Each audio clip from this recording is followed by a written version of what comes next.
All right. Hello, and welcome back to the good old BXR Podcast, everyone's favorite gaming podcast, obviously.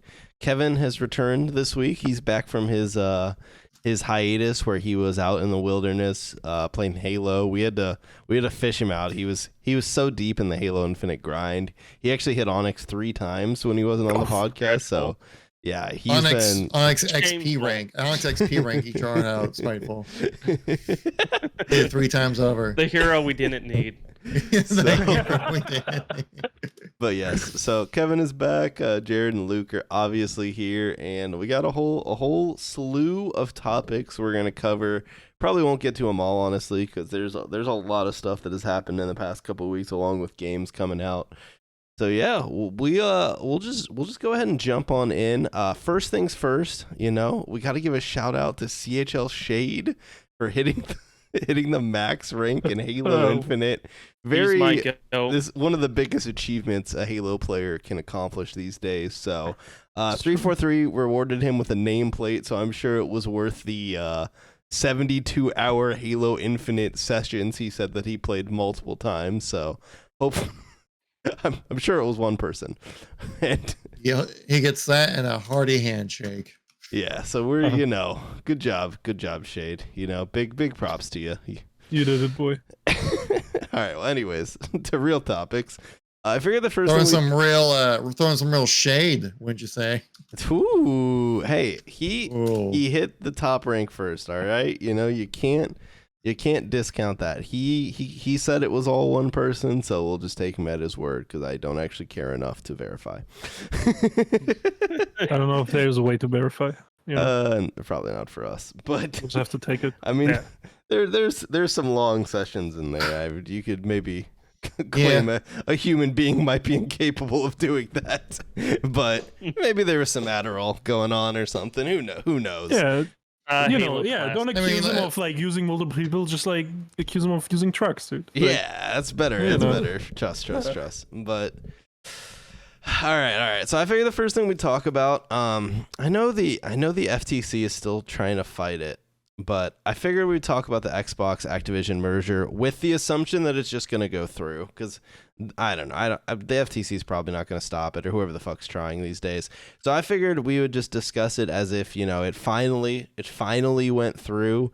Kind of give our thoughts on what we think that means for the future of Xbox, the future of good old Activision, and all of the franchises in between. So I will let whoever wants to chime in first give your take on how you feel about the Xbox Activision merger. I'll say this. Yeah, I already have a thought on this, and it's just simple. It's right there on the table for them. You take World of Warcraft, you put it on Xbox. If you have Game Pass, you have your WoW subscription. There you go. You got millions of dollars just rolling in. Everyone's happy because they're playing WoW, but really they're not happy because WoW always has some kind of terrible issue going on because it's Blizzard and they can't, do anything right with any game. I mean, look at Diablo IV. It's like falling into the dumpster fire that is the outback of Blizzard. And yeah, I just think overall it's a great idea. And also they don't really care about Call of Duty. They have Candy Crush now and these other games on mobile. So they're making billions of dollars every year now that this whole little trade has went through or acquisition. And I don't know. I think this is just another step in just moving away from the console market because I think eventually Xbox is going to do that. I think they really are kind of trying to go all in on cloud gaming. Whether or not that's actually going to be a good idea, who really knows? I think a lot of things still have to go right. Like, I don't know, it has to actually work and not disconnect and do all of these other wild random things like have laggy controls and stuff while you're playing on the cloud. But it really does feel like Microsoft or Xbox is still just trying to move to a console-less market. And they'd like to drag everyone with them into that market because I think they could dominate in that market with the head start that they have. But for now, they're just kind of, playing the long game at this rate. And I guess we'll see if it ever works out by the time we're 50 years old. Yeah. I mean, I do think Xbox or Microsoft owns the biggest gaming market, which is PCs, right? And then, I guess the Xbox consoles. which I think is the weakest console probably, right? It's probably mobile, PC, then PlayStation and Switch, and then Xbox or some shit. For sure. I don't know. Then VR or some, I don't know, whatever fucking platform I comes guess up. VR would definitely be VR is smaller. Xbox, VR is way lower. Yeah. VR is way lower. But like, so. I think overall the merger is good. I think they need to start putting the games on Steam, get rid of the fucking Blizzard Battle.net launcher, that shit fucking dog shit. They're already putting Overwatch 2 in August on Steam, which is a good move, I think. I like the World of Warcraft idea a lot. But yeah, we'll see. I mean, like, I don't know if the development teams and like the management will change much with this merger. So I don't know. We'll see where, the big franchise like Call of Duty and World of Warcraft and stuff like that go under Xbox, because we know Xbox doesn't give their studios much direction, or often like does something without their studios like consent even. You know what I mean? Like, I don't know, it's just a weird fucking structure there. So I don't know. We'll see. I mean, I know what we have, Elder Scrolls Online is now part of Game Pass. You can play that, but I think it's like, for a while, yeah. I think it's like the vanilla version you can play. You can't really play with all the expansions. I think they might have it up to a certain expansion, because like they have a bunch of expansions. Just not the newest one. It's like kind of the same thing with like Fallout 76 as well. Yeah. Yep. But the thing, they should make Elder Scrolls Online Fallout 76 crossplay, and they need to make World of Warcraft crossplay too if they put it on Xbox. I think that's a huge downside to the console MMOs at the moment, that none of them are crossplay besides Final Fantasy 14, which is crossplay between PlayStation and PC, which is arguably the best MMO out there at the moment, or the best AAA MMO out there. Yeah. So I just can't visualize playing World of Warcraft on a controller. Like, I feel like you'd have to like rework the whole game, because like I mean, WoW has so many fucking abilities that you have to take. It does, but Final Fantasy 14 does it. It's weird. It works. It's hard to get used to, but it does work. Also, I think they could definitely make it work. Is it also, just like they can allow people to plug in. Oh, that's true. Yeah. They can just allow people to plug in mouse and keyboard on Xbox, which they do it anyway. So. But the way they do it on Final Fantasy 14 is like you'll hold a trigger down, and then you'll have all your commands for like whatever you have set. Then you hold another trigger, you have all your other commands, and they kind of do that with all the triggers, and that's why you're able to have all those buttons. Can you like swap through like action bars then, like on the fly in Final Fantasy? Yep. Yeah. All right, so it's doable. It's probably just kind of clunky. Yep. But I mean, all right, that's fair. I still think like. I mean, granted, I haven't seriously played WoW in a couple expansions, but I still feel like you'd have to simplify the amount of stuff, because there's so many like one-off abilities you use for raiding that have like mega long cooldowns that you just like pop in a super situational moment, and I feel like a lot of that stuff, like, because you'd have like your main bar and your other main bar and your other main bar, and then like two sidebars, and they'd all be hotkeyed. Like, I feel like that's still a lot of shit to try and map to a controller, but maybe they could try and simplify it a tiny bit and then put it on console. But here's the question. Is it even worth the dev resources to put WoW on the Xbox console? Like, I think so, yeah. I mean, you think? It'll be big, yeah. I think so. I mean, it's been a thing people have been wanting since the Xbox 360 days, you know what I mean? Like, I mean, yeah. There's been rumors that WoW is coming. So, like, I don't know. I think it would pay off.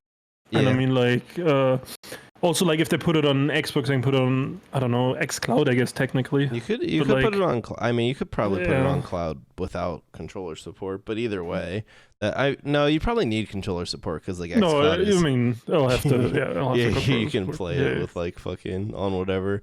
I mean, that'd be pretty cool. I guess, that'd be pretty nifty. I do agree with what Jared said a long time ago. I mean, I think the big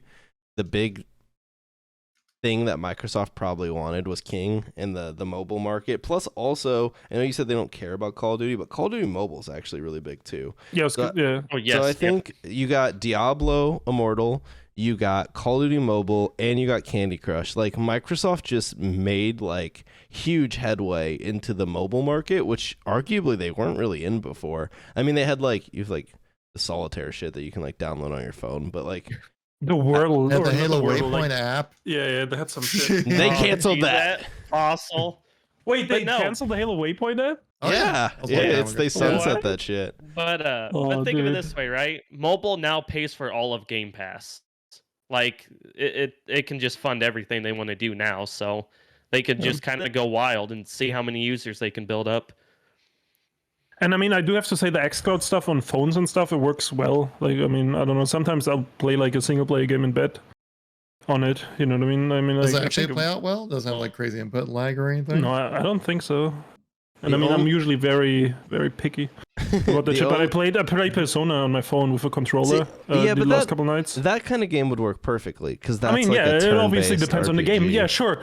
But like, if you play a competitive shooter, yeah, you need the fucking 240 hertz 4K monitor with the fucking 4080 Ti, or you're fucking trolling anyways. Like, who the fuck cares, dude? Someone on xCloud isn't gonna be worse than some fucking shitter on his Nintendo Switch or some shitter on his fucking, I don't know, Dell laptop from 1999. You know what I mean? Like, I don't know, dude. Yeah, the only times I've tried xCloud were I played Siege with you guys, and it was fucking atrocious. And then I tried to play Halo 5 on it, and it was also pretty annoying. But also, you have dog shit in it. That's I do. I guess a big part of it. So it's unfortunate that you can't experience it with better. Yeah, but so obviously, I remember I tried playing Halo 5 on it. Like, oh gosh, this must have been like 2016 or something like that. So it's been a few years, but or maybe 2017 or something like that. But yeah, I remember being like, oh yeah, no, this ain't happening for me.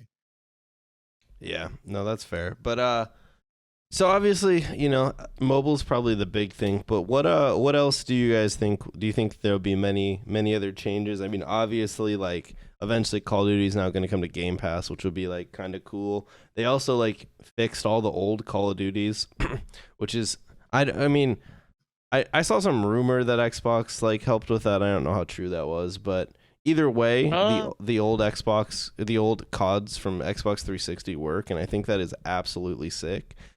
'Cause like that shit was just broken. Now I wish they'd fix it on PC so that I could play them on PC. So real gamers can enjoy it. It might take a little more than to fix it on PC. What I'm actually curious about from this merger is to see what kind of exclusives come out of it for the Xbox ecosystem, because now they own like Spiral the Dragon and Crash Bandicoot, and like those games, I mean, obviously they're kind of hit or miss depending on how, you know, what kind of games they make with them, but they could definitely use those as leverage to try to bring more people into the system. And not to mention, I think now's a good time for Xbox to do their own Super Smash Bros. I mean, I think they got enough characters now, like might as well give a try at it. Maybe. But I feel like every time a company tries that, it's just never that good. Like it's always just Smash, but worse with like, because PlayStation has done it, fucking Nintendo's done it. Yeah, I forgot about PlayStation. Multiverse, Warner Brothers did it recently. Like pretty much everyone has tried it, and I feel like none of them have really found any success. I mean, some of them like, and I know, yeah. I know people really want Master Chief in Smash, right? And the reason that hasn't happened is because Halo hasn't been good enough. The thing is, like, the fucking guy that makes Smash, he'll play like a game, and people are like, "This is a fucking good game. Let's put the character in Smash." That's all it fucking takes. But like, if you don't make good games, you know, you're never gonna see Master Chief in a Smash setting. Although, didn't they add him to the one? He's in Brawlhalla. Brawlhalla. Yeah. I mean, I guess that's probably the best Smash clone there is. Maybe, I don't know, dude. I mean, yeah, it's good, I guess. I mean, obviously, it's been going around for a Smash while. Smash is better. Yeah. Brawlhalla's like a little bit different in the way it plays than Smash from the little bit that I played. But yeah, I mean, so that would be pretty cool. I mean, obviously, like, I'll be interested to see if anything changes with Activision, though really I don't think much will change. Though maybe we won't, like the Battle.net games might end up on Steam. Like it'd be kind of cool to see like WoW on Steam, even though it really wouldn't make a difference. But like WoW and Hearthstone, obviously Overwatch is coming to Steam, which is cool. To me, it makes a huge difference. I'm gonna play Overwatch 2 again when it's on Steam. Like I don't know. I'll re-download it just to see. Like I don't know. I mean, like even if I play for a night or some shit, but like. You know what I mean? I don't know, dude. It's just if they're not on Steam, it's often hard to fucking play games. Steam is just set up perfect. It's got the best UI. It just has the best interface. It's just easy to use. Like, it's where all my gaming, or like a shit ton of my gaming friends are. You know what I mean? It's just like a good platform. And I mean, I've been on it for like, I don't know, 14 years. So like, I don't know, dude. And everyone has Steam. Like everyone has a game that's on Steam at some point. Yeah. Not everyone has a game on Battle.net or Epic Games. Dude, I don't ever whatever. open the Epic launcher. I hate Epic Games. I man. open It's it so when bad. I see that there's like a free game that I might want to play in the future, just to claim it. But then I don't think I ever actually played any of the free games I claimed, so I don't know, dude. So here's The only game I ever bought on Epic Games, was Hitman 3. Yeah, That's where they got me. No. That's fair. But so here's the question: do you think when these games come to Steam, it's going to end up being embarrassing? Because you're going to see Overwatch's player base directly head to head with like TF2. And like honestly, I'm going to bet TF2 has more players than Overwatch 2, despite like never getting updates and being fucking 20 years old. And same with a freak of nature. Yeah, no, it is. And then you're also going to be able to see like the Final Fantasy numbers directly head to head with WoW. And I also think like I wouldn't be surprised if Final Fantasy dwarfs WoW on Steam also. So it'll be like, I wonder if it'll be cool that we'll get it like on Steam, because obviously, like I said, I mean, I just avoid opening other launchers unless I have to. But yeah, It depends on how they integrate it, because Yeah. with A Modern Warfare lot- 2, they didn't do cross save, or like they did cross save in a way, but like your COD points and shit wouldn't transfer, right? Mhm. So like it depends on if there's any restrictions if you like play it on Steam versus like playing your old account. So it'll kind of depend on that, I think. You know what I mean? But I guess we'll see with Overwatch 2. If you just have access to your full account, know what I mean? How they do that. I'm curious too, because like, are they gonna do a transfer shit? Because like, at one point I owned Overwatch, right? So I have like all the original characters. If I download Overwatch 2 and they expect me to buy them again, I'm just not. No, I'm I don't never think gonna that's play what they it. will. But like Yeah. Modern Warfare 2, right? You could buy something on Battle.net, and it would show up on your Steam account, Yeah, right? yeah. But if you had COD points on Battle.net, you couldn't see them on your Steam game, I you'd, think. like, spend it. So you have to download these two versions, which is kind of weird. And I think that's why a lot of people didn't switch over to Steam for Modern Warfare. Which makes sense. So So we'll see though. Do you think eventually they decommit? Because so now Microsoft, obviously Steam isn't their platform, so I think Microsoft will retain their own marketplace. But do you think at some point they decommission Battle.net, or do they like implement it into the Microsoft store, or like it seems think they weird? should. It seems weird to keep Battle.net and the Microsoft store at this point, because they're both just like shittier third-party platforms if you're also putting your shit on Steam. Yeah. I mean, eventually they got rid of the Bethesda launcher, right? And you were able to integrate that to Steam, I think. Yeah. And I think eventually they'll shut down the Battle. I don't know how long this might take, like 2 or 3 years before Battle.net disappears, but I think eventually it'll be integrated into the Xbox app and Steam. Hopefully they'll do both. You know what I mean? Yeah. I don't think they should just do one or the other. I think they should do both, yeah. Because, think like, both I don't are the know, way to go. it makes the most sense. Because, like, PC Game Pass, I mean, I want it to come to Steam, but I don't see it coming to Steam. I think they'll, like, pedal their Xbox app, which is a dog shit app. But, I mean, like, the value of Game Pass is so good that, like, you can use it. Like, you can get over it. No, and if there's a game on that you it want to makes play. sense because for the Xbox Game Pass, right? If they put that on Steam, if you bought microtransactions in any of those games you were playing off Game Pass, Steam would get a cut. Whereas now, like, since you, right, if I want to play a game off Game Pass for free, right? You obviously pay for the subscription. But if I want to play that, then I have to go to Microsoft's thing, and then if I buy shit in that game, they get 100% instead of like right. whatever it is. They have to do some weird contract with Valve, where Valve gives them more. Valve's and just, I don't know if that will happen. Yeah. But. And I mean, like, it's fine, but like, I don't think they should exclude Steam. I think they need to put it on both. You know what I mean? Yeah. So. Yeah, that's fair. It's been a weird thing. You mentioned cloud gaming as well, though. But through my research and making videos on the topic, that was it Sarah Bond said that xCloud is actually Microsoft's least used feature, and people mainly use xCloud to play their game while it's downloading. I can see that. Yeah. I mean, I think xCloud's a bad product. Like, I think cloud gaming just doesn't. I know I have shitty internet, but like, I don't think the technology is there other than for people who only like want to super casually play games. And at that point, I think just it's on buy the a same level as console. VR, right? Yeah. But Yeah. like, for me, I would never recommend xCloud to anyone. I would either say like, if you want to play games at the highest level, get a PC. Otherwise, buy a console, buy an Xbox or a PlayStation, and like, just buy games there, because then you can run them at regular frame rates. You don't have input lag. Like, the only nice thing about xCloud, like Kevin is saying, you can just like launch up and play a game. You don't have to download them, which is like kind of nifty.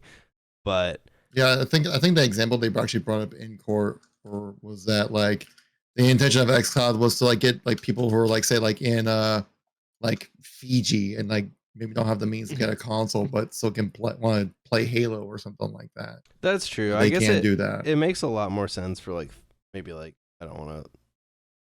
Yeah, in like it seemed like it was what way the income. former I mean, Xbox it tried to could get more into also- like the international market, which they really struggle in. They Yeah. always have. It could also, I can see it maybe like be used in internet cafes in like Japan or Korea, because they don't have to download the game. You know, they won't have to wait time. But I guess the internet is probably so fast there that it doesn't even matter. In PC bongs, they just like preload all the games. But yeah, I mean, I guess if you're All trying to the play games? some, well, like You know? all the main games. If you're Yeah. if you're rolling up to the PC bang to play Halo Infinite, yeah, it's probably not preloaded Yeah, on the see. fucking on the They'll have PC. like PUBG and League of Legends installed, but not Halo Infinite. The dude running the counter probably fucking laughs at you. He's like, "Sorry, what game did you say you Halo? wanted to play? What game? Halo. We don't play that here. I haven't heard That of that fucking- since 2007." They'll fucking. I kick you remember out and when I post a played picture that of when I was in high school. That was great. Yeah, I mean, I don't know. I don't think Halo has ever been that popular in Japan or Korea, right? No. Only in the US. So, Yeah. yeah, it hasn't even been that popular in Europe. You're right, dude. I had one friend in high school that played Halo, and that we played Halo with, but he was the only one. All the other ones of us played Counter-Strike or Call of Duty. So You're probably like one of the 3 German kids that played Halo then. Yeah. probably, yeah. I mean, it was fun. We used to do 4-player split screen matches and shit, but like, yeah. I mean, I don't know. It's not big. So obviously, I have to ask the question. Does this merger affect Halo at all? Do we think does it matter? No. Yeah. No, did the No, it Bethesda doesn't merger? matter. Master Chief and Call of Duty, yay. Yeah, whoever thinks that just needs to think, did the Bethesda merger affect Halo? No. No, this one Halo won't still either. continue to suck Yeah. on itself. Like it don't matter. Like, I mean, maybe it'll affect Halo in a way where like they'll give 3 another like 6-7 years to make another shitty game because like what I mean, they don't really care. They got too much on their plate. Maybe it'll affect Halo in that sense. But besides that, I don't think so. Yeah. 343's hiring again. So great. I mean, good. hey, we'll see the product of that in 6 to 7 years. So. Oh, man. Yeah. All right. Oh my God. Any final thoughts on? Oh, I guess one other point I had is like when the news dropped, I saw all these people like. I understand, like big corporations, like you don't want like all the space to become owned by one company, but I saw so many people saying like Microsoft is a monopoly now, and I'm like, dude. What world is Microsoft a fucking gaming monopoly, You're man? not- understanding of monopoly no comes from the fucking monopoly. board game. Yeah, like dude, you have like fucking Right, Tencent, like one of the biggest publishers that's obviously Chinese. You have fucking PlayStation and Nintendo that are still separate. Yeah, you have also, all the here's a- third-party publishers that still Well, haven't been bought up by but anyone. Nintendo's not a competition to the Xbox and PlayStation. That's true. It's its but own here's the thing. thing. Making video games is like a form of entertainment, a form of art, right? And you cannot monopolize that in the same way, right? Unless they actually start banning fucking the not games from like their systems, China right? does that. I mean, sure, but that's a fucking, shithole government. Yeah. Shill But like, I'm government. just saying, like, No, Here we go. it's the same with Everybody agrees. movies Oh god, and it's stuff, gonna right? be like There's so that many- Overwatch pro player situation again. Oh, dude. Wasn't there some Hearthstone shit too with the free Hong Kong stuff? No, it was Yeah. we don't have to go. He Taiwan. was a Taiwanese player, and like he won a game, and I think he held up a sign or he said like "Free Taiwan," and he got banned, and he got all of his prize money taken away. Like I don't, Yeah. Blizzard's fucking shitty. And Blizzard, they kind of come back and be like, "Oh, my bad." But then they but- gave him. I think they gave him his prize money back, but they still banned him for like a year or some shit. Yeah. Like I mean, Yeah. like, I mean, I can maybe understand the ban. Here's your money, but Because fall like in line, he kid. was dragging politics into this like sports environment, right? And like, I mean, there is an argument we made to keep religion and politics out of sports, but like, yeah, I don't know, dude. It's just fucking weird. But I mean, I don't think Blizzard has any contracts with the Chinese government anymore, right? I thought that they got kicked out of the market because fucking like the rumor is like Bobby Kotick was like a dick to the NetEase people, so they just said fuck you and walked away from the table. So like then that really makes you wonder what all that bootlicking for like of the Chinese government did for them. You know, nothing. But yeah. But anyways, what I was gonna say is like, I don't know if they can monopolize video games or if anyone can, because like people can just make video games, can just create art. And it's very easy nowadays to like publish it. Same with like movies and like music. You know what I mean? If anyone says Microsoft, it's not the same like an internet company. If everyone's saying Xbox is a monopoly, they should understand like American businesses and how everything's connected to like three big companies, anyways. Yeah, I mean, obviously that's true, but Luke, that's a really good point about like gaming, because like when you had the big telecom monopolies in America, it was because they were the only fucking phone provider in your entire state. You had no other option. So like the US came in and broke them up, right? So you had like multiple companies, and then they had to give like the cable companies came in too, and so you had like multiple different options. Unless something changes where like the Xbox platform or like PlayStation platform stops allowing like developers to make games, which it won't because they make money. Like anyone can make an indie game. One of like the biggest games on Steam, well, not biggest, but like one of the most successful like recent stories on Steam is fucking BattleBit, which was just made by 3 people, right? So like if at any point people can do that, it's obviously, I mean, if you just like scroll through the Steam most played, there's so much shit in there that's obviously not owned by one of the AAA publishers. So it's like you'll still always have that stuff, and maybe more companies fall in line. Obviously, like there's all the rumors now that Sony's trying to buy people, but obviously like Sony doesn't have the capital that Microsoft does. Yeah, they did get Bungie, but so yeah, I don't know. I guess that was my point. I mean, the thing we always got to think about too with like all this gaming stuff with Xbox, they'll fucking sell like a couple like company licenses of Windows Office, and they'll have the fucking money back in. You know what I mean? Xbox is such a small fucking part of the Microsoft company that like legit there is more fucking Office licenses, you know, making money every year than the fucking Halo games and shit like that. You know what I mean? That's just the reality of it. And I mean, in a way, that's a good part. That's a good thing, because like, you know, they can invest more into video games, but like a lot of the investments have not paid off. I always think video of like games that specifically. I always think of like that Dave Chappelle skit where he's like, you gotta diversify your bonds. Yeah. Well, and can we also just be honest? If Sony had the same money as Microsoft, you really don't think they would try to buy something like Activision Blizzard? Oh, they would, for sure. Let's just be real. And they make it they make it exclusive right after signing the papers. But even if they did that, it would not be a monopoly. You know what I mean? Like, no. Yeah. So like, I don't know, dude. It's fucking. Yeah, monopoly is like when you literally have no other option. Yeah, when there's no competitors, and there will always be competitors in like an art form, like something that's an art form like this. You know what I mean? I think it's kind of residual from back in the 90s when they broke up Microsoft because of monopoly, because they had like a really strong hold on like all like software that people can get for their computers and stuff like that. Like, because I think, you know, Mac wasn't nearly a thing as it was still around, but like it was all Microsoft and Windows back in the 90s. And so I think it's just maybe kind of a residual of that, like, oh, Microsoft's trying to pull their shit again. I do wonder what the timeline looks like where Bill Gates did not retain the rights to Windows, to like, because like IBM was the first company to feature Windows, right?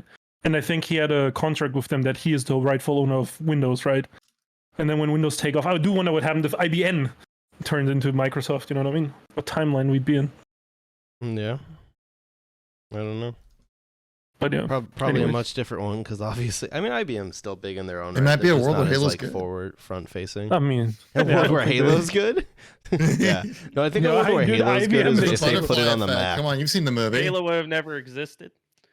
True, probably. Probably. I mean, no, because like, I mean, like it would have been an indie game, right? Maybe, I don't know. It's hard to say, I guess. Guys, Halo recently hit 25,000 players. Okay, it's popping off. We back, fam. We back. I can't tell. I play the same people every match. We fucking back, baby. Yeah. I'm playing Halo Infinite right now. I've been getting 100 plus ping every match on Team Slayer. So in defense of Halo, the same people, it's probably like a skill-based matchmaking thing. Because like, I'll often get the same people like days apart in Siege and stuff too, because I'm like in the same. I don't know how it's skill-based matchmaking when you're getting 0 kills every match, because you can't do damage. I mean, I don't know, dude. Maybe they, Wow, call that on the podcast. Man. maybe they got you like, And then you get banned locked in. for unsporting behavior. Unlucky, dude. Unlucky. All right. Well, that's Microsoft Activision merger. So cool. We'll move on. So we have a lot of other news topics. That was the main one I wanted to hit. I figured now we'd kind of loop back to what we've been playing, and then we'll loop back to other news topics after we get through kind of what we've been up to lately. Because I don't know. I think some of the most fun stuff we talk about is like just games that we're experiencing. So why don't we start off with the robot dinosaur adventure Exoprimal?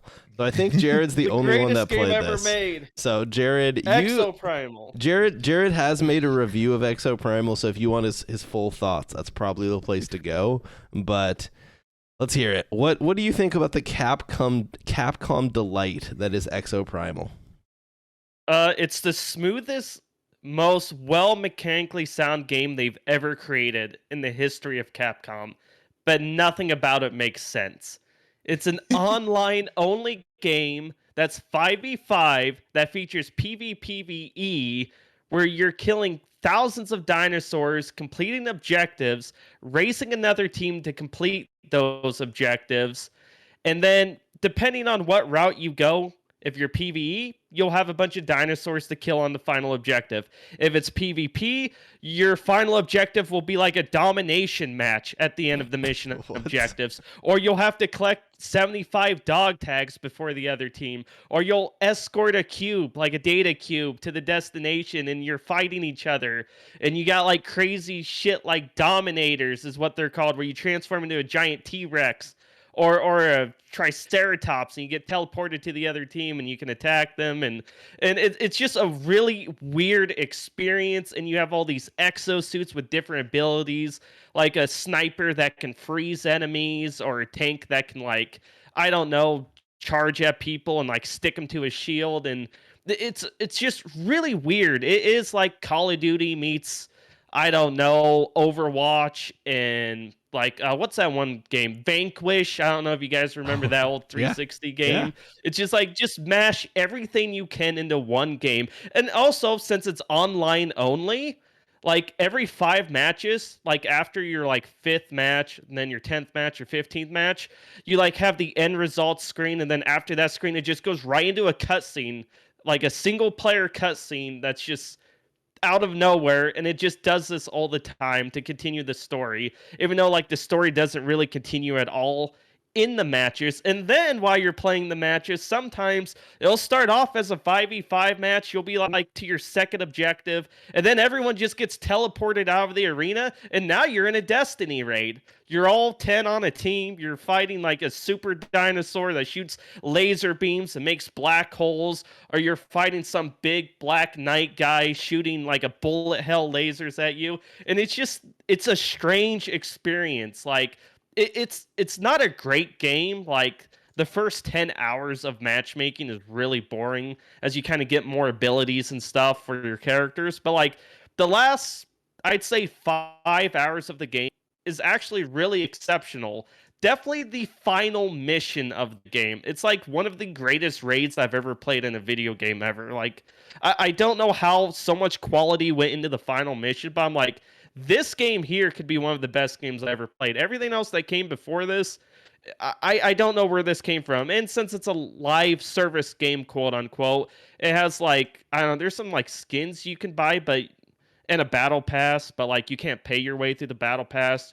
There's in-game currency called bitcoins, but you can't pay for that either. It's only earned in-game. There's Bitcoin in the game? Yeah, and I've heard about this before. I've heard about this one. Yeah, not bitcoins, bitcoins. And then it has a war chest, which is the Overwatch loot box. And it's so generous. By the time I got to the end of the game, I had legendary skins for every character. So it's just it wasn't going to be live service, and then they're oh fuck, we can't complete this in time. Let's just mash it all together and call it live service and hope they can wait for the game modes that are still coming, weeks from now. So I don't know. It's a very weird game. If you can play it for free, I think it's worth playing. That's for sure. Game Pass. Yeah, it's on Game Pass. Microsoft shout out there, or Xbox, whatever. Sponsor us or something. Who knows? But anyways, it's it's definitely worth your time. But don't pay $60 for it. I just don't think it's worth that. But outside of that, it's a very unique experience that you will definitely get a little enjoyment out of. Yeah, I very much thought it would be a free-to-play game based on like what I knew about it, and then I opened it up on Steam and it was like $60, and I was like, absolutely not. I will not be paying $60 for this. But it's on PC and Xbox Game Pass, so yeah, it is. It's on Game Pass, so you can just play it through that. But yeah, I don't know. I mean, from the gameplay and like from your video and stuff, like it does look interesting, but it also looks like a game that's just gonna be dead in like 6 months, and it's just gonna be like another one of those games. But I don't know. So is it only PvP, or can like it has? If the game was dead, could you still like play through the campaign? It has both. Yeah, it has both PvP, PvE, but there's a random like a story option. to it. That's what I'm like wondering. You can't use the story. You just play matchmaking, and it throws cutscenes at you occasionally. That's okay, but you can play with your friends, right? Yeah, you can play with your friends. You just go into matchmaking with your friends. I think you just make a team of 5 and kind of go wild. And it's cross-play too. So do you feel like it was even like worth like them making cutscenes and having like a story to the game? I mean, it's really. I mean, if it's a good story. Yeah, like the story had potential. And see, that's the thing. It felt like they were going to have a single player campaign, but they just ran out of time and panicked. They're like, we need to figure out a way to make this like integrate into the matchmaking, because like the game opens up with a single player tutorial mission. I'm like, oh, this looks really cool. I thought there was going to be a single player campaign. And then it's like, nope, that's it. Go into matchmaking and we'll throw cutscenes at you. It's like, oh, this is so strange. Interesting. Yeah, because I was thinking with like when they did that like with Titanfall was like the first time I saw when they tried doing like just multiplayer only like storytelling. I was like, okay, interesting. I'll let them cook, and then I was like, oh, that was like wasn't really much there to cook, Yeah, in Titanfall, I felt like it was a waste of time in the first one. I mean, Titanfall 2 that was great. Yeah, I think it really depends on if it's like interesting or well written, right? I think that's just it, right? If it's like a generic cutscene like Warzone, when I open fucking Call of Duty every 6 months and there's some dumbass fucking cutscene that I just want to skip, you know what I mean? Like that's a waste of time. But like if it's an interesting story or cutscenes, I mean, I think it can work in a multiplayer. But I mean, like I don't know. 99% of the time they're very just generic, like fucking. I'm a soldier. You're a soldier. Get in the battlefield there, soldier. Thank you, Sergeant. Go forward, soldier. Win the game. Look at you. You did it. You're amazing. Yeah. Like that? Yeah. Thank you, Kevin. Thank you. So, like, Jared, obviously you, like, upgrade your character and shit as you play, right? Yeah. Does that, like, affect, like, do you, like, play in PvP and you just, like, fight some dude that's, like, way more upgraded than you, or how does that work? So you can get stuff where you're gonna do like more damage with like the class I'm playing here, Deadeye. I have an upgrade where my assault rifle called the Ravager will do more damage as I upgrade that mod for it, which is exclusive to him. But the game, it doesn't really ever feel unbalanced. Like at no point did I ever feel like this game was unbalanced. At no point did I ever feel like I didn't have a chance against someone else, because it's just like the way the PvE elements kind of mix in and how the PvP is like at the end of the match, and like it's just weird how it staggers. And the game has this mechanic, right, where if your team falls behind or if it's losing, it will do things to help your team get back into the match. Like make it so you can kill a dinosaur, which gives like bonus experience that your team can like rack up as you kill other dinosaurs to make the ones attacking the enemy team stronger, or like the Dominator thing that allows you to transform into other dinosaurs to attack the other team. They'll like throw more of those at you, and it's like it's one of the most balanced games I've ever played. And like the damage numbers, like even when you're increasing your damage by like 1%, 2%, 5%, whatever, it never feels out of control. Like it always feels really, really balanced. Not to mention, I didn't know this when I made the review, but they have this system that when you go into matchmaking, the lowest ranked person on the match, it tries to like bring players to that level, like where they're at in the story and what they have for like equipment and stuff. Yeah. Like it tries to balance around that, and it seems to do a really good job of that. Now, obviously, if the player numbers go down, I don't know how effective that will be, because obviously right now it's a new game, it's doing all right. But from everything I've experienced, it's the most balanced game I've played in 2023 in terms of multiplayer. So that's kind of crazy to hear about. Such like a kind of low key casual game. You're like, actually, this game's like, like a good balance of everything and actually functions properly. Is so much potential. Is the Street Fighter collab in the game today, or does that come later? I think that comes later. I think it comes with whatever the Savage Gauntlet update comes, because like when you beat the game, it says you've unlocked the Savage Gauntlet mode, but it's coming in a few weeks. So I think the collab's coming with that or sometime after that, which I think is like July 28th is when it comes out. That's such a random fucking collab. Like I mean, I don't mind like IP collabs. Like I think it's kind of fun sometimes, but that one's like you're gonna play fucking Ryu fighting a bunch of dinosaurs. Like, honestly, sounds kind of fire. Right? Yeah, same company. Wait, also didn't they have Street Fighter crossover with Monster Hunter before, or some shit like that? That'd be a Jared question. Jared, have they ever done that? I think I own a Monster or own a Street Fighter costume in Monster Hunter. Chun-Li and I think Ryu. Yeah. Yep. So like I don't know. I think it's common with the Capcom titles, no matter what kind of game. I mean it makes sense. Like those are obviously like hugely recognizable characters, so like it would make sense to. It probably does pretty well for them to throw them into different games. Like people probably buy it and play it. So Microsoft should take notes. Yeah, I mean they do. They throw fucking Master Chief everywhere now, besides its own game. Halo's just like nostalgia bait now at this point. Well, literally. Do they throw it into other games though? Because like, I mean, they throw it at like fucking Brawlhalla. Who the fuck gives a shit? He was in. Why didn't they put it in Fortnite? He was. I mean, you're right. They were in. But like, Gears. I'm talking about I know you don't care about Gears, but like. Master Chief wasn't in Gears. The Reach guys were. Emil, yeah. I mean, but I'm saying, like, why isn't or will Master Chief be coming to COD? You know, will Master Chief be in World of Warcraft? Well, obviously, what about Master Chief in Overwatch? They just bought him, so that's possible. Yeah, like, honestly, a Master Chief character in Overwatch would be so fucking fire. Like. That would get me back on Overwatch for like at least a couple weeks. I would become a Master Chief main. 76 skin, dude. No. I hope he's his own character. SMGs. And he'll have whatever the fuck he has. He's gonna have a bubble shield. All right.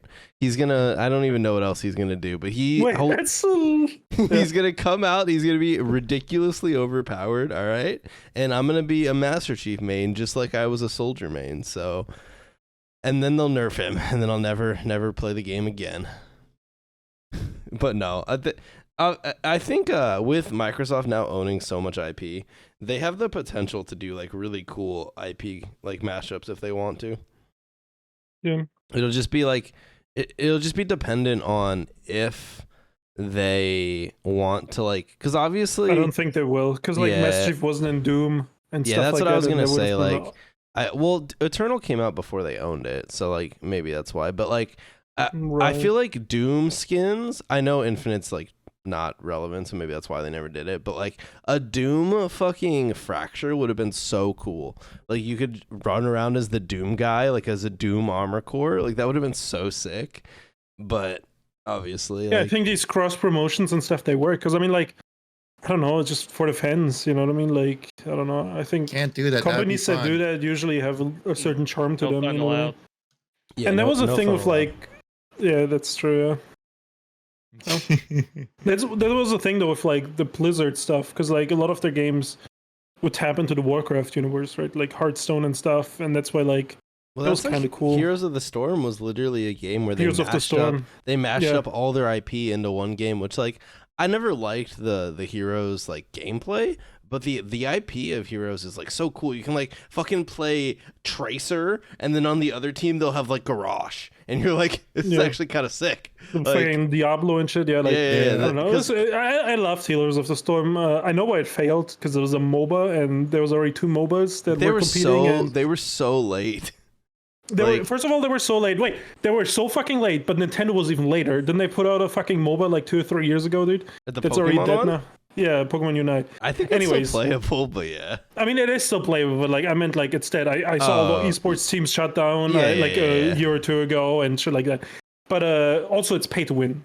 We can't forget that. Oh yeah. But yeah, Heroes of the Storm was way too late, and also like no other MOBA ever took off because like the two competing MOBAs were just so big that like there was no room for anyone else. You know what I mean? Like, I remember they tried so hard to get Heroes of the Storm off the ground. They took all the fucking League of Legends players that weren't, like, signed pros, right? Like, Skara, Dyrus, AmaCutiePie, and, like, big streamers at the time, and had them play Heroes of the Storm for, like, a long time until they reached, like, max ranked, right? They're, like, competing for some prize money or some shit. And Stat even couldn't help it. So I don't know, dude. I think that market is just... So I don't think... MOBAs can pop off. Obviously, I think being late was probably the main reason, but I think the second reason was Heroes of the Storm was way too team reliant. Like, so when you play League of Legends, one of the most common things is some fucker in the bot lane or like whatever the other side of the map goes 0-10 in lane and you lose the game, right? But in League of Legends, when that happens, if you smash the fucking other side of the map, you have a chance because you're fed as fuck and you can carry, you're like way out leveled, like, or at the very least, like you can get some kills and maybe have a little fun while you're fucking flaming your teammate for feeding, right? In Heroes, they combined all of the levels into one. You shared it was like a team level and you shared all the experience. So if you had some piece of shit on your team, some random ass kid who like couldn't play the game, it just made the whole team lose. And that was like one of my biggest issues with the game is you couldn't pop off and carry in the same way you could in League or even Dota because it was all combined. I mean, obviously you could like outskill players and stuff and your whole team could get ahead and then you could smash, but it just felt like it lacked the individualism that other MOBAs have. Or sure, they are team games, obviously, but you have the potential to like pop off and carry a game all on your own. And I felt like Heroes like kind of nerfed that part of the MOBA on purpose. Like that was by design. But one thing that Heroes did that was really fun was they did those like all the different maps had like different main events. So it was like instead of playing League where every game is like towers, Baron, Dragon, right? In Heroes, like depending on the map, you might like teleport to a different area and like do different objectives. Like I thought that was pretty cool. I don't know. Heroes had potential, but obviously it didn't. I mean, it's still playable, but it didn't take off it didn't catch up to League or Dota or anything. Mm. But yeah, I just kind of want the low key. I wanted to play Heroes of the Storm just so I can play as Diablo. I mean, that was like one of the coolest parts. Yeah, like I remember playing the StarCraft guy. He was like my main character. I'm sorry, I'm not a StarCraft fan, so I don't know his name. But the main like Marine guy you play in the campaign, he was one of the characters in Heroes of the Storm. So he was pretty fun. He had like a big ass rifle or a shotgun or something. I don't remember. But yeah, so I don't know. Blizzard has a lot of cool character and IP, obviously. I mean, it's mostly like Warcraft and now Overwatch, but.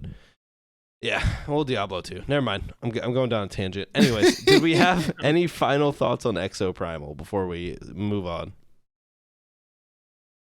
That's all Jared right there. Perfect. No. All right. Let dinosaurs die. Dinosaurs die. All right, I'll talk about a game here. So, a couple weeks ago, maybe a week or so ago, the new snapshot for Deadrop came out, which is the new update for Dr. Disrespect's game, right? And so I hopped in. So I played the previous snapshot and I really enjoyed it. Like obviously it's like pre-alpha and everything. And so like, you know, it's rough around the edges. There's no denying that. But I really enjoyed it. Like there was a lot of interaction with other players and stuff, and the game was pretty fun.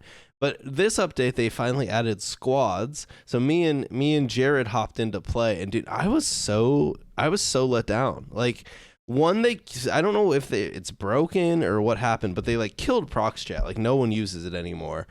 And then like on top of that, the rest of my issues I think are issues with like. Hopefully they fix them, but like the new update runs atrocious compared to the last one. Like I couldn't even get 60 frames, which just felt great when you're like fighting someone and it would dip to like 40. But also they added in these bots.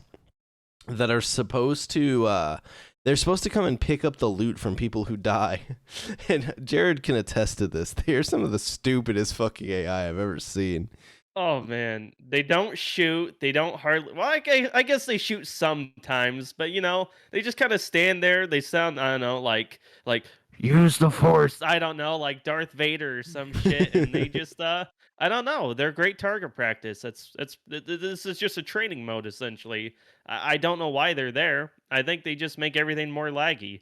That's honestly, I think so. I don't know. It's so disappointing compared to the first alpha or whatever you want to call it, the last snapshot. I'm very interested with because NFTs are relevant now, right? The market died, how that will lay out. If when this game launches, they'll try to still sell NFTs. You know what I mean? My guess is that the only NFTs are going to be those founder NFTs, and besides that, they're just going to try and pretend that they never talked about it. That's my guess. I mean, that would be the smartest thing to do, I know, but I think that dude has too big of an ego to do that, so I don't know. How much input does Dr. Disrespect actually have in this game, though? I mean, I don't know. I thought this was his fucking... I mean, it's his studio, but, I'd be curious if he, he's obviously not working on it day to day. He still streams full time. So, does he just show up, once a month, let me see the game? And then he's like, this sucks, put in this feature. And then he leaves for another month. That actually sounds awful, but I don't know, dude. I'm just wondering, dude. I mean, how that will play out. I mean, all the developers there. I mean, I probably maybe even trust his judgment when it comes moment to moment gameplay kind of stuff, because we all know that developers are not exactly known for their skill when it comes to playing shooters. Oh, I'm sure you can give valuable input. All I meant is though, he was such a big fucking defender of that NFT shit. And I think his ego's too big to back down on it. You know what I mean? That's all. See, that's why you just gotta pair it with a battle pass. Be like, oh, get to tier 100 and earn an NFT. That's gonna be worth nothing. And then I'm just saying, even if they put NFTs in, they're not gonna be worth anything. There's no point in them. I mean, I don't know where you can buy the NFTs that people already got, or I don't even know if they got them already. Yeah, you buy them on OpenSea, the NFT. But how much are they? You know what I mean? I looked the other day, and they were when I made my last video, and they go for $500. Yeah, that's not a lot if you think about it. That's not a lot, but you only had to pay $50. Wasn't he talking about exfilling with hundreds and thousands of fucking dollars in your inventory, dude? Yeah, dude. Okay, dude. Most expensive NFTs, $500. It's nothing, dude. I wonder if another way they could keep him in the game would just basically be to implement a Counter-Strike marketplace and just rebrand. Yeah, but then again, will that work? Because Counter-Strike also isn't quite like NFTs, right? No, it's a little not quite, different. But you could kind of do something similar and just have a market. And I think, especially if it's on Steam, you could just literally do a Steam marketplace. I mean, that's true. But then again, this will never have the investment that Counter-Strike has. So I don't know. No, Counter-Strike is a franchise that build up players over 20 years or some shit. You know what I mean? So yeah, for sure. I don't know. Yeah, I don't know. I don't know. I'm actually very curious. Well, one, when the fuck's this coming out? Because obviously, the version that we played a couple weeks ago, that has to be years from release. That's not coming out anytime soon. So it's by the time it even comes out, who knows if anyone's even gonna care. Obviously they aren't putting out a huge marketing effort yet because the game isn't that polished, and it would be kind of weird. But I do wonder when that'll kind of kick up, because at some point, I mean, they are a AAA studio. It's not a, at least I think they are. It's not some indie game. I mean, sure, yeah, but I mean, technically on paper, I'm sure it's a AAA studio, right? It's by number of employees, right? Or is that how it's measured? But I mean, I don't know if the expertise or the experience of a AAA studio is truly there. I mean, Dr. Disrespect obviously has some, right? But as you said, how much is he leading the studio? Quinn Del Holio, I mean, you made Halo. The Halo 5 guy. Oh, wow. They also have what's his face? I see him tweet all the time. It's 4 something, 40 or. Oh yeah. I mean, maybe I guess they have some. But I mean, yeah, we'll see. I mean, I don't know. I mean, he was a community manager at Call of Duty during one for 3 days. Yeah, they have. Wait, a Call of Duty community manager? Yeah, we know those people are good at making big budget games. Hey, back in that era, they fucking were, dude. Like MW1 through like Black Ops 2, they're all fucking we bangers. saw how well Halo went after the community manager was in charge, right? Well, yeah. So, but yeah, I don't know. Road Reach.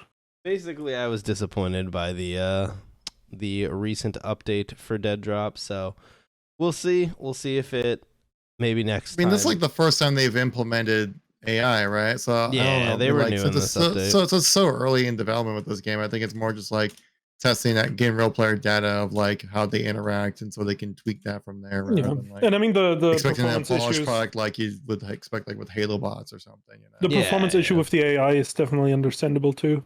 Yeah, no, and it makes sense. Obviously, I think my biggest issue, and it's something maybe they can fix, they just like butchered the procs chat, because that was like such a big, like such a fun part of the previous updates, and then like in the new update, it was just a ghost town. Like I don't know if it was broken have to say or... though, like I think like I in competitive shooters, people don't want to use procs chat because it's a disadvantage. A competitive shooter though, like I mean, it is. You exfil like you trying to survive. It's like it's a competitive shooter. PUBG came out, right? Man. There was a shit ton of people using procs chat because they didn't know.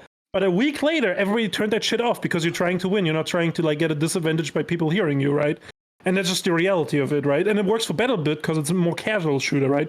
People just trying to fucking have fun. Yeah. But I don't think it can work for games like that with the procs chat. And I mean, even if it's... And they can't force people to have it on, right? Because you just turn off your mic. Like, you know, you just unplug your mic. And then you have an advantage, and that would be unfair, too, in a way.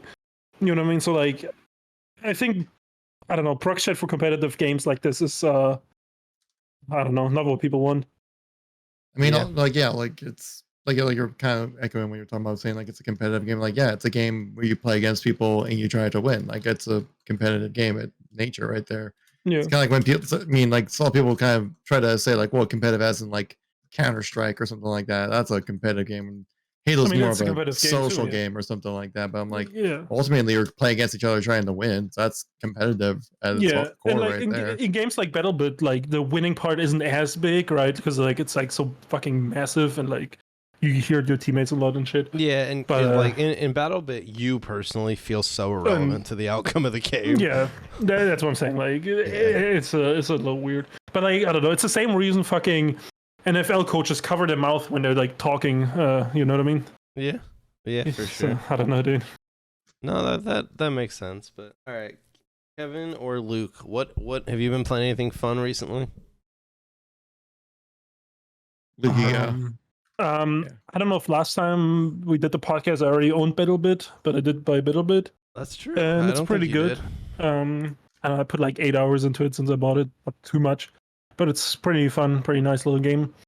And I mean, I don't know, I'm still going through Persona 5, but I think that was already happening last time we were on the podcast, so nothing really changed. Maybe I did just start it, yeah. But I'm towards the end of the main game before the DLC. So we'll see. After I'm done with the game, the story wraps up because it's very story heavy, right? So like, you know, it'll depend on that. The gameplay is fun, but you know, the story also needs to be good till the end. So we'll see. Kevin, what have you been up to? A lot of video editing, and we've actually been in my free time playing some CyberPunk. Trying to play through that. I think I've started the game. I think this is my third time starting the game. I've never actually played through the whole thing. I think the first I was probably about 20 hours into it. I think maybe I just met Panam, if that's her name, right? Yeah. So I haven't never finished the game or anything. So I wanted to kind of jump in and play through it because because I've put like a little bit more of put less emphasis on trying to stream and just kind of focus on making content and stuff that it's giving me more time to kind of experience more single player games. So I've been, so Cyberpunk's kind of in my jam, and it's still like, it's still kind of buggy, like not nearly as bad as it was at launch, because that's really the last time I tried playing it was at launch. But it still definitely has like its random moments, you're like, oh, that was weird kind of thing, where like you'll be holding like the brain dance headset, and then like you put your hands down, and then it just disappears or something like that, because it didn't like have an animation to like tuck it away or something like that. Or like I talked about this in my video that I posted about it too, where it was like, the part when you first do your very first brain dance, and then like you're sitting there, like Judy's kind of hacking you in, and then they have her friend, I can't remember her name at the moment right now, but she's like sitting in a chair, and the character like regularly in the scene would just get up from the chair, walk across your field of view, and then kind of come back. But from my point of view, what she was still in the chair position, but moving across the floor in like a floating chair position the whole time. So there's definitely some like little weird things like that still happen with the game. And I don't ever really expect Cyberpunk 2077 to really be like a polished feeling game. It'll always be like some random little bugs here and there. They'd be like, oh, that's weird. That kind of breaks me out of the game experience. But for the most part, they're like, from playing on PC with a 3080 at least, and having the game now on an NVMe drive instead of a hard disk drive, it changed the experience completely. Where like things actually load in on time, and so yeah, but I've actually been like really enjoying it. Going with kind of like a stealthy tech build, kind of with the whole thing, and I think with this playthrough, I'm currently like 10-ish hours into the game or something like that, probably close to 15, and yeah, it's been a really fun time, and like plus I want to try to finish it before Starfield comes out, and also you got the expansion for Phantom Liberty coming out, so I want to try to finish out the game before those two things come out. But yeah, that's my goal right now. Not a whole lot of Halo actually, which is that's probably better my mental health. But with that said, we'll use that to transition to talk about Halo. All right. Yeah. We don't have to talk about it too long, but have any of you guys tried the new MCC update with the dig site stuff? No. It's actually pretty cool. Like they did a launch, yeah. The launch of the whole thing. So like I don't know, there's like a bunch of cut maps from like CE and H2, and there's like the campaign where they used a bunch of cut assets from CE and stuff. It's pretty nifty. Obviously, a lot of people on Twitter have been tweeting hashtag bring Halo mods to Xbox. But yeah, so what do you guys, I guess like mods are cool. I mean, what else is there to say? Like it's cool to see some maps and like content that was cut that didn't necessarily come out. Like that's pretty sweet. How do you guys do you feel like Xbox should or mod or like 343 should bring mods to Xbox, or is it just at this point kind of Twitter not outrage, but like Twitter rumblings for nothing? It's 100% Twitter rage. Like there's no chance for this actually coming to the console. I mean, like according to my comments section I see on my videos, it's because 343 is lazy, and that's why they don't have console mods. Because Bethesda did it for Fallout 4, why can't they do it for MCC, right? It's true, they did. Not Kevin. like Do you have a rebuttal not like there's to that? not I mean like, well, one, they were like completely different games, and also Bethesda was not part of Xbox at the time, so they were like, yeah, let's spend the money to kind of build this out, since modding within our entire company is a big thing. So yeah, that makes sense.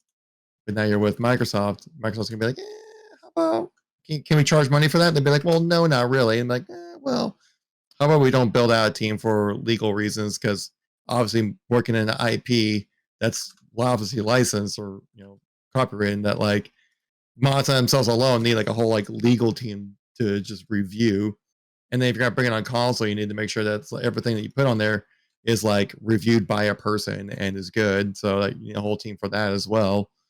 And it's just basically a big pain in the ass that no one wants to deal with, because one, they probably don't have the resources for that for MCC, since literally they have like 5 people who put together like the mod content for Halo MCC. And just like, oh, like, yeah, it sucks for now, but people are going to be complaining about it, and then they won't think about it in 6 months, and it'll be fine. Yeah, I mean, I think it's a bummer, but I agree. I don't think it'll happen. I think it'd be cool, but yeah, at the end of the day. I mean, I would love for it to happen, absolutely, because mod content is such a cool, unique thing that you can experience. But it's a whole nother system. That's the reason why it's on PC and not on Xbox, because the console is a closed ecosystem, and it's like trying to run like Windows products on Apple. Like you need to get like the Apple version of the thing, right? Yeah. Well, this is why I thought it'd be cool if they could somehow incorporate the cloud into the custom game browser, to where like it would just, the server would like load the map so neither player has to host it, but they're both able to play on it, whether they're on console or PC. Like, I thought that would be kind of cool if they can somehow make that work, and it'd be If like they not as resource heavy. if they can find a way to have like have mods in the custom game browser, which I think would be the most likely logical expansion on this whole thing, that would be amazing, because it's still kind of tough to get like a group of people together to play, right? Because you have to have like friends and they all have to be online at the same time, which is like, so you never play it really. Like, I downloaded a few mods which I thought was cool, like some like the new multiplayer maps, but you have to like really organize something together to make that happen. Even though apparently Arash has friends and I just don't. So there's that as well. I ping that Discord that you're in every time I try and host a lobby, and you never come. So that's on you. Like, it's not like you haven't had an invite. But also, no, I agree. The Halo multiplayer mods are so cool, and they're also such a pain in the ass to play that I never do it. Like, even like recently I played like a few of them, but like I probably won't play more. It's just a pain in the ass, because if you want to play multiplayer mods, you either have to show up to someone else's scheduled playtest, or you have to fucking schedule your own night where you're like, hey guys, we're gonna play this mod tonight, and you can't just like launch it up and play it, which is like, I mean, it's cool. I mean, don't get me wrong, like, it's cool to like set up an event and get people to show up, but it's also like a pain in the ass. So, all right, one other MCC topic. We'll move on. I saw, I think Hidden Xperia might have started it. I'm not sure, but basically the idea of future MCC updates and MCC monetization came back up. So I figured, what do you guys feel about it? Do you think MCC should just run its course at this point and go away? Should they bring in monetization to get a team to update it? How are we feeling? I say just let it run its course. I mean, the fact that it's even alive at this moment is kind of insane. That it released almost 10 years. It's been released 9 years ago now at this point. Of course, like, really, it's only been relevant for the last, like, That what, makes me bold. 3 or 4, right? But still, like, it's more just like Halo nostalgia kicking in again and be like, man, can we just get the old games back how they used to be, man? Remember Halo? Remember good times on Halo? Remember game chat? Yeah, it's like dude, it's like sometimes at some point you just gotta let go, man. I don't know. It's like it's just not gonna happen.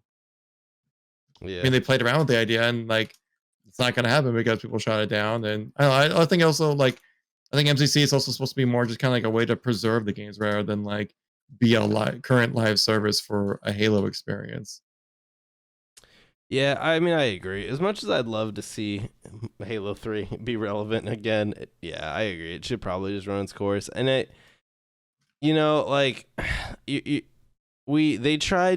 gave us those hints that they wanted to implement like the viable Spartan points, and people threw such a fit about it that I think that pretty much shot down any chance of the game getting monetization, which, like, at the end of the day, if the game can't make money, they're not just going to endlessly update it. Like, they update it now, but they update it like once a year, and like you said, it's like 3 or 4 people, so it's not really doing a whole lot. So yeah, I don't know. I mean, I think a properly updated MCC probably pulls in more players than Infinite, but at the same time, Infinite's not exactly pulling in massive players, so it's not like you're competing with a high bar there. But at the same time, Infinite is so much more like, if Infinite was to get players, right, there's so much more opportunity to make money with the shop and the fucking armor coatings and all that shit. So yeah, I don't know. Jared or Luke, do you care about MCC at this point?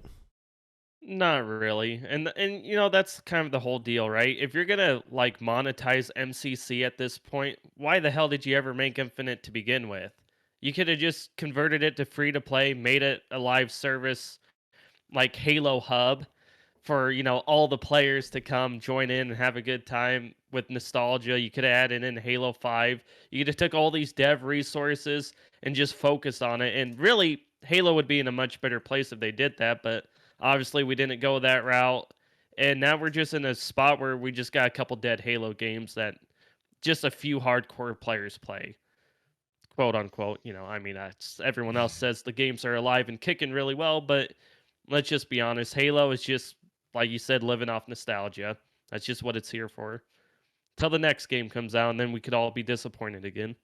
Well, then people just get mad that it's not playing like the classic games, and they make a game that plays like the classic games, and they say it's boring. So there's that. Yep, that too. They haven't tried to make a game that plays like the classic games. God fucking damn it, okay?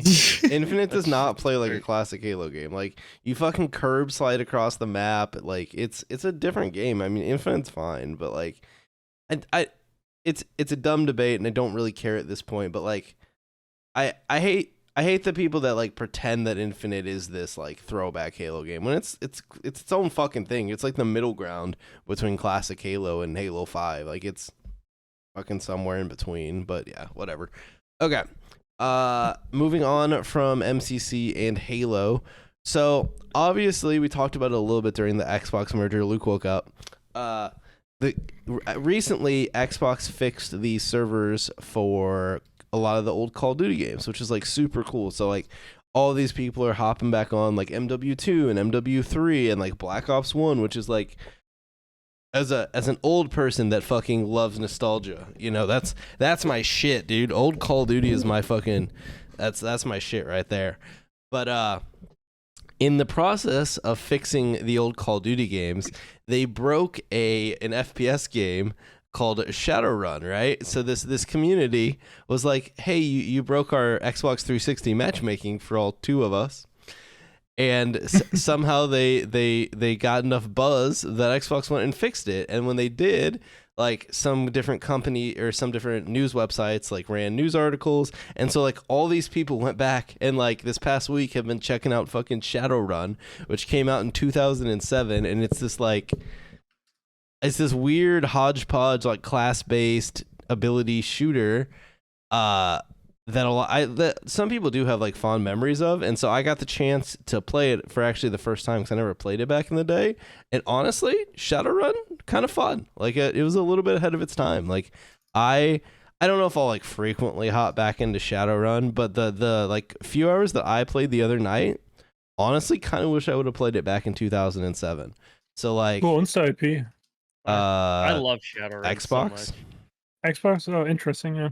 Yep. So Shadow. It was made by a company called FASA Studio, who shut down like 6 months after publishing the game. But it's an Xbox game. It came out on the 360 and Windows for Live, and it was actually crossplay back in 2007, which is why you could still play it today, because you can, if you have the 360 version or backwards compatible, you can still play it on Xbox, or you can play the PC version, which you just have to like, you download the game and then you have to use a key for a different Windows for Xbox Live game, and then it lets you play. It's like a whole thing. There's like a whole guide to get it to work. But yeah, no, I actually had a lot of fun playing it recently. Did any of you guys? I know you probably didn't play it recently, but did any of you guys play Shadowrun back in the day? I played the hell out of it back in the day because it's like it's one of those games, you know, it's a first-person shooter, obviously, but it has so many RPG elements to it because obviously you kind of got like that Counter-Strike like buy system going on in it, but like the spells that you're able to buy and just the way, you know, you just approach encounters, like you'd have like that stupid tree that would heal people but block bullets and all kinds of like, it's like you got all these wild abilities, and then you'd have like a katana for melee, and then you got the Gatling gun, and it was just such a cool, unique experience. And it's just the pure fact that the original Shadowruns, like it was like a tabletop game, and then you had like the 2 or 3 RPGs they made of it, and then it turned into a first-person shooter. It's like this is it's ahead of its time. It's like Overwatch and Counter-Strike like smashed together. Like it was such a cool experience back then, and I really wish they would remake it. Like I want to remake or a sequel so bad because I think it would do way better in today's market if done right. Like without a doubt. Yeah, I think in 2007, releasing a multiplayer only game was already a struggle. And then on top of that, it was using an IP that had been RPGs and jamming a first-person shooter in it. So you had fans of the Shadowrun IP come and they're like, what the fuck is this? And then you had other people that are like, I'm not going to buy a multiplayer-only game. Like, are you crazy? It's 2007. And then also, like, that was just a jam-packed year. Like, if that had come out if that had come out in the later like years of the 360 or even like the early Xbox One years, I think it would have had a lot more breathing room. But in 2007 alone, dude, for multiplayer games, you're competing with Halo 3, fucking COD 4, and like you still had games like Gears of War that were lingering around that were big. You had Battlefield at the time, like you had Rainbow Six, like you had all these multiplayer games that also had campaigns that were all doing like really well at the time. So it makes sense why it never really like found its footing and the company went under. But I think it's a lot of fun. Like you said, it's got the buy system, which is interesting, and it's got like some really fun abilities. There's a teleport ability where like you just straight teleport through floors. Broken. It's so fucking. The plays that you can make with it though are crazy. You could like juke the fuck out of someone because like it's like momentum based. So like if you jump toward a wall, you'll teleport through it, and then you can like teleport back and like kill them. It's a lot of fun, and they have like. So all the abilities and guns are like universal. Like anyone can buy any ability, but then you have the 4 different classes that like have different passives, and they have like different health and movement traits. So you have like the big ass fucking orc dude that's like the big tank, and you have little gnomes or little dwarfs. I don't remember which they were called, but like, and then you had the elf that like runs faster but like takes more or like has a lot less health. Like it was a cool concept, but obviously I think a little bit before its time. But all right, Jared, you can talk about this one if you'd like. What about Diablo, the new season? How are we feeling? Oh, Kevin, you played Diablo a little bit, don't you? I haven't, no, because when Diablo 4 came out, I was busy with work and editing a bunch of shit that like that's all I was doing. So I kind of missed the release window hype. So I never jumped into it. But I might jump in now with season 1, but I've heard now not so much. Don't.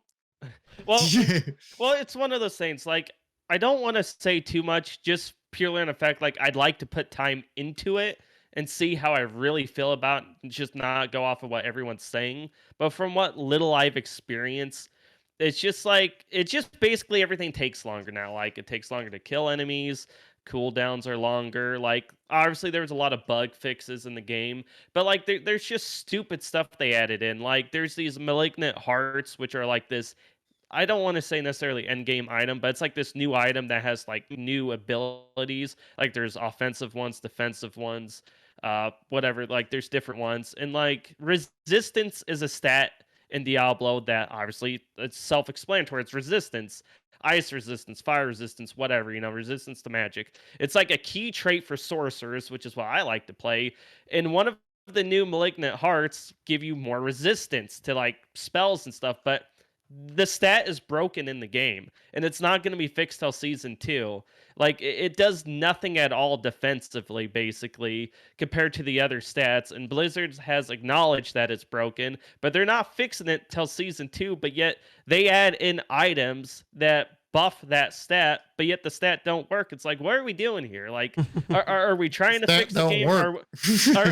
Are we just trolling? Like there's this thing going around. Sorcerers are now known as the uninstall sorcerers, because you might as well uninstall the game if you're playing one, because you're just at a disadvantage. Go play a rogue. They're overpowered. They're the best class in the game, and I don't know. I don't know what they're doing with the game. Like I'm trying to enjoy it. I mean, maybe it's not as bad as everyone's making it sound. Maybe once I get like another 40 hours in, it'll be all right. But like, I don't know. It just, they took away my fun. Like, why do I need to spend an extra 10 minutes killing these mobs? Like, just let it take five minutes and be done. Like I'm running the same dungeon for the 40th time. Just let me go in, get my stupid shit done, and leave. Like, I gotta go to work. I don't know how else to put it. I gotta go to work. Come on now.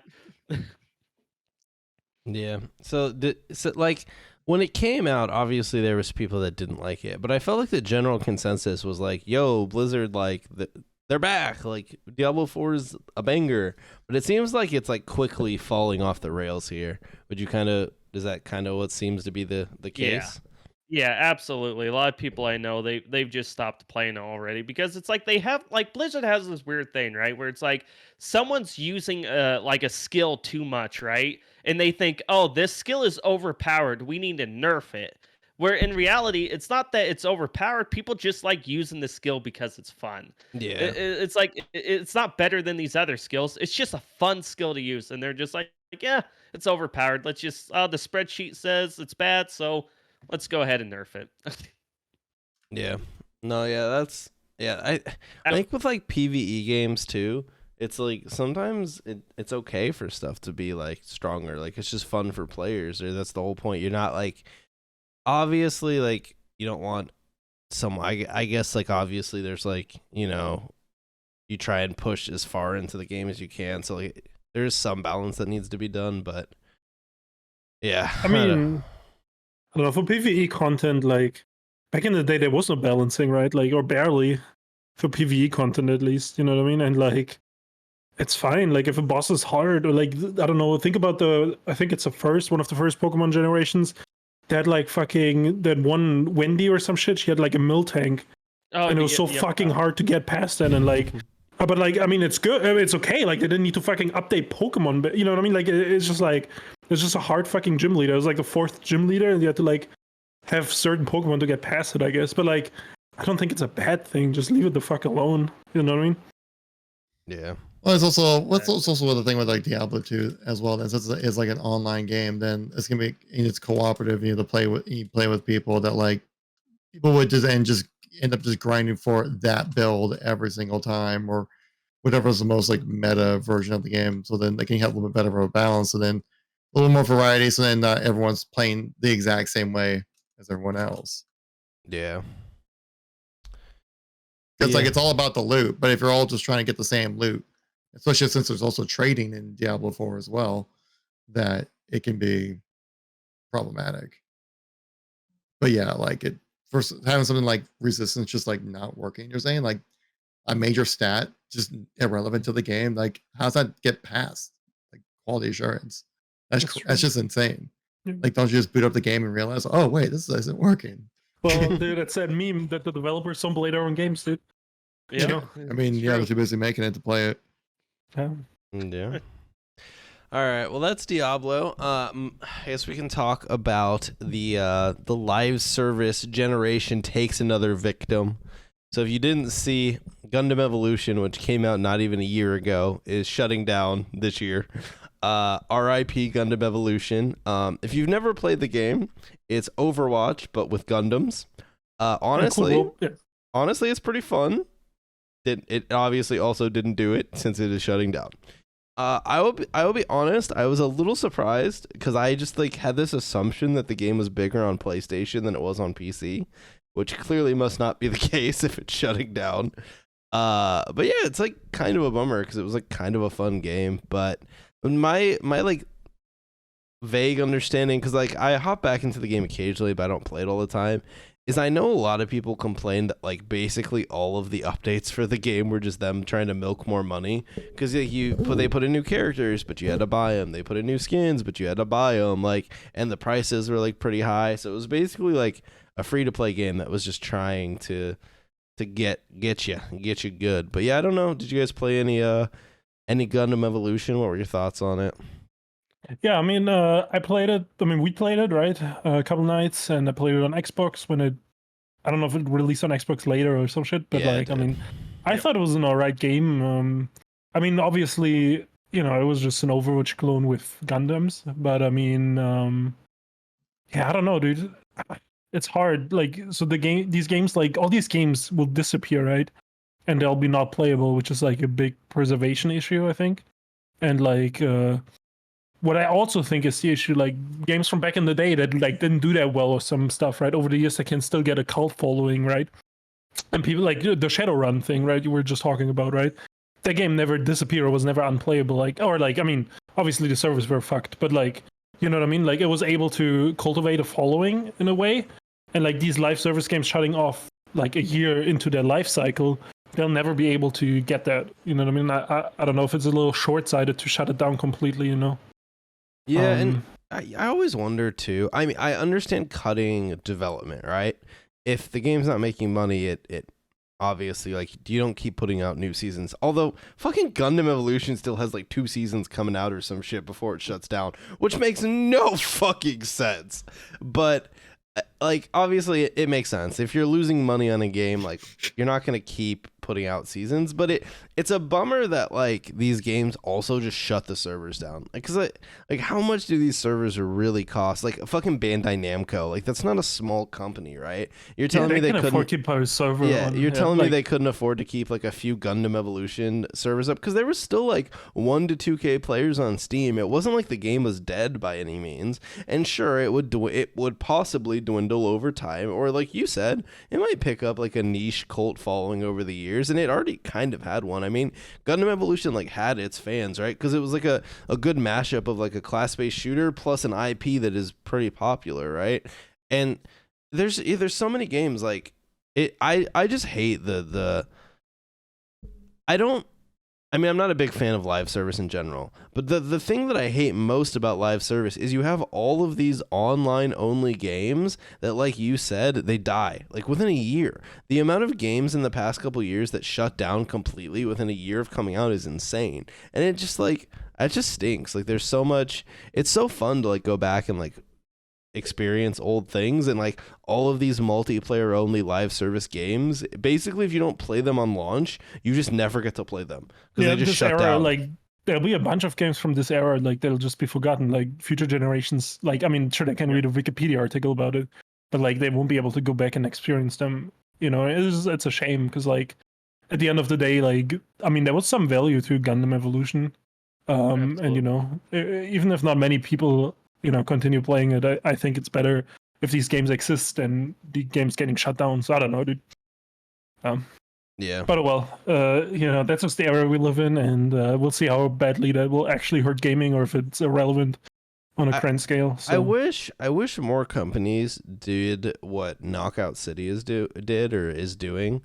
Basically, they gave out the files so that people could host private servers, which like I can't imagine that cost the company that much. I guess maybe you don't want to give like your proprietary server information or whatever.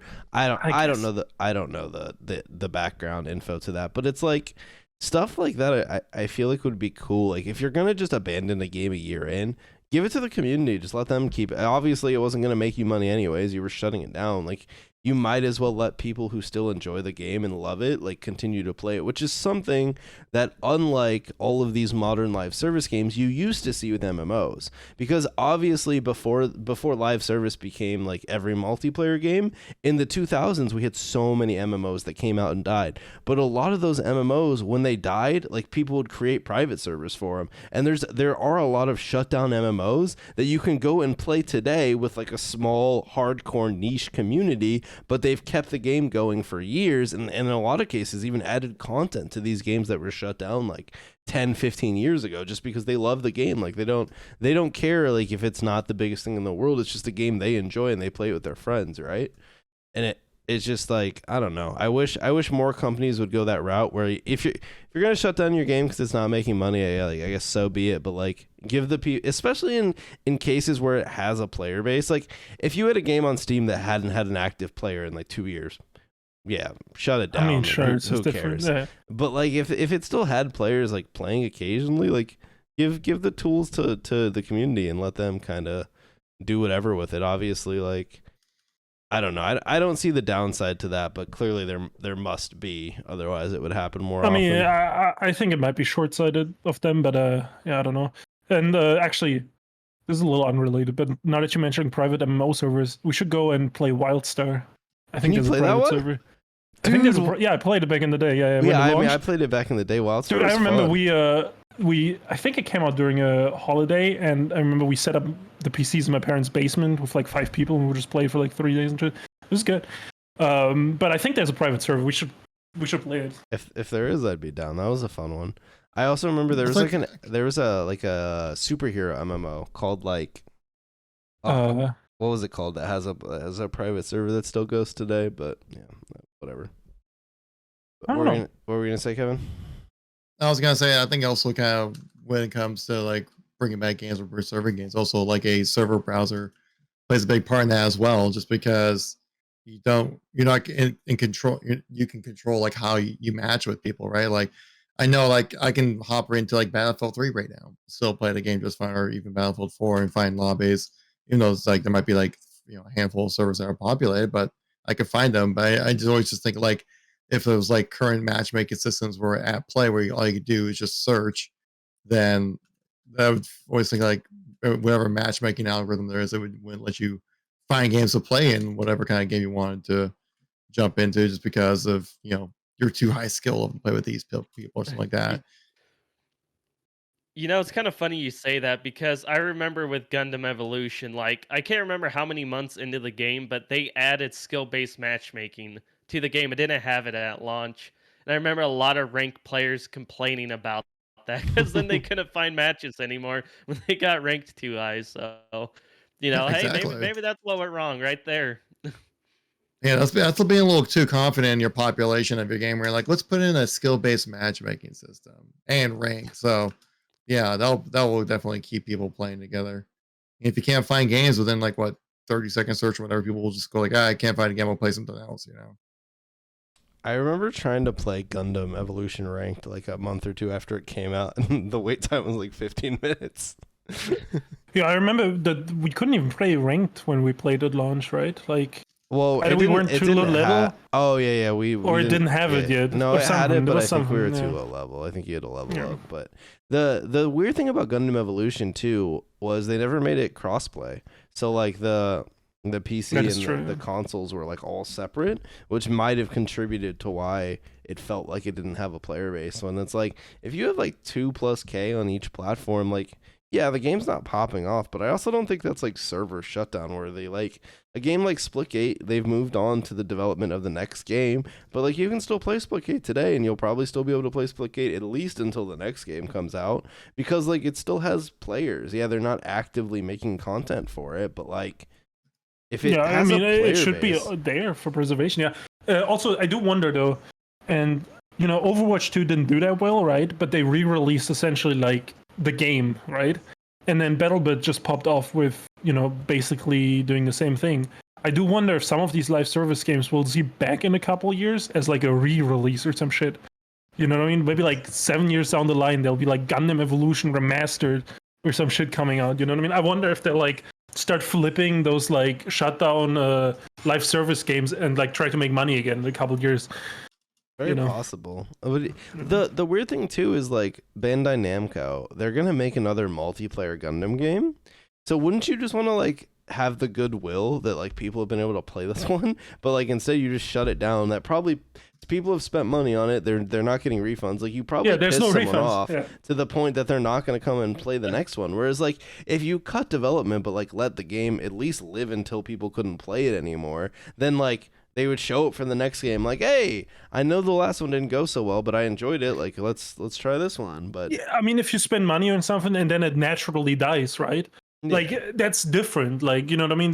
You're not as mad about that. But if they shut it down and take it away from you, obviously you're going to be fucking salty. You know what I mean? Like, if the game dies because it doesn't have players, that's fine. Like, I mean, whatever. I do want to say Gundam has broke 2,000 players on Steam since last November.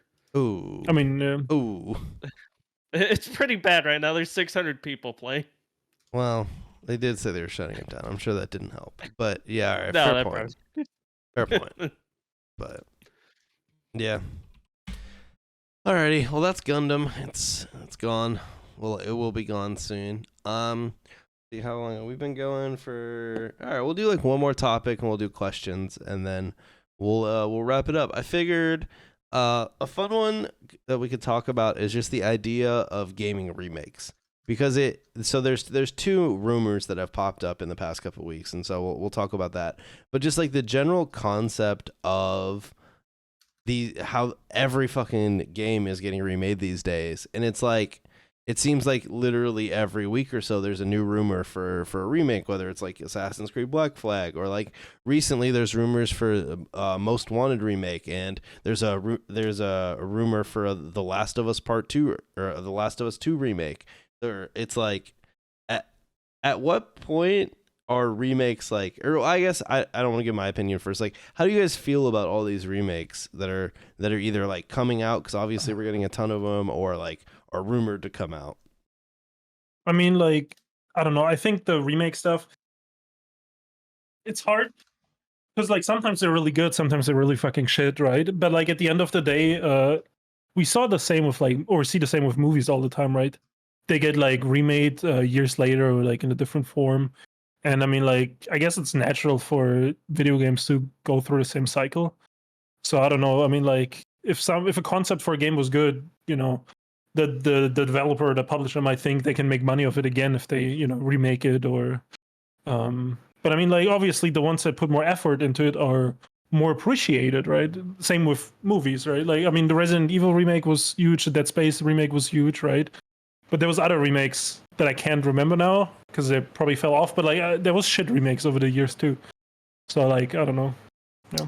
I just feel like it's like remasters and stuff like that. I feel like are still like a holdover from the Xbox One days when they didn't have enough games to get people incentivized to get them to play on the Xbox One. I know. I just feel like it's residual of that because like, but I think it's so circumstantial about what makes or what warrants a remake, right? Like something like original Dead Space or like Resident Evil 4. Those were like the game to play back in those franchises, so it kind of makes sense, especially with those communities have been kind of away for a while, breaking back with this new remake kind of stuff.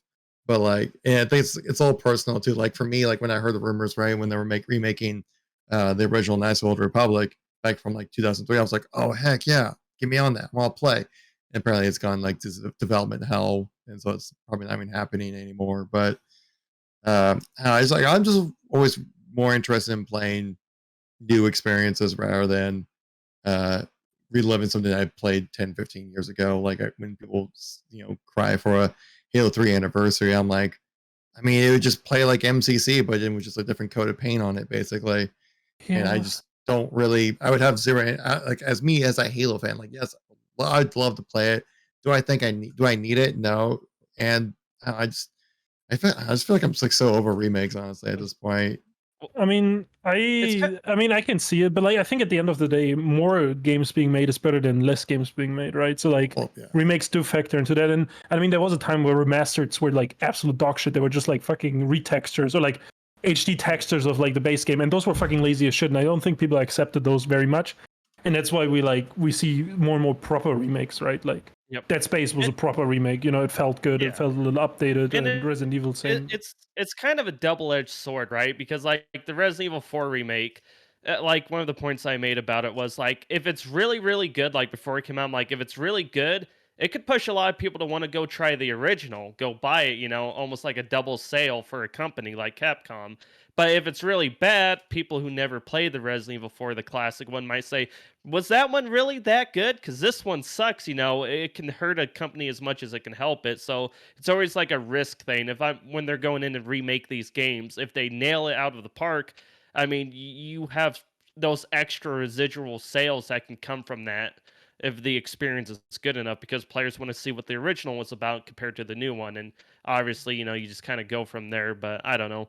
It's one of those things. I'm never against it as long as the game is like at a certain age. Like 2005 and before that, I'm fine with games like that being remade because it makes sense.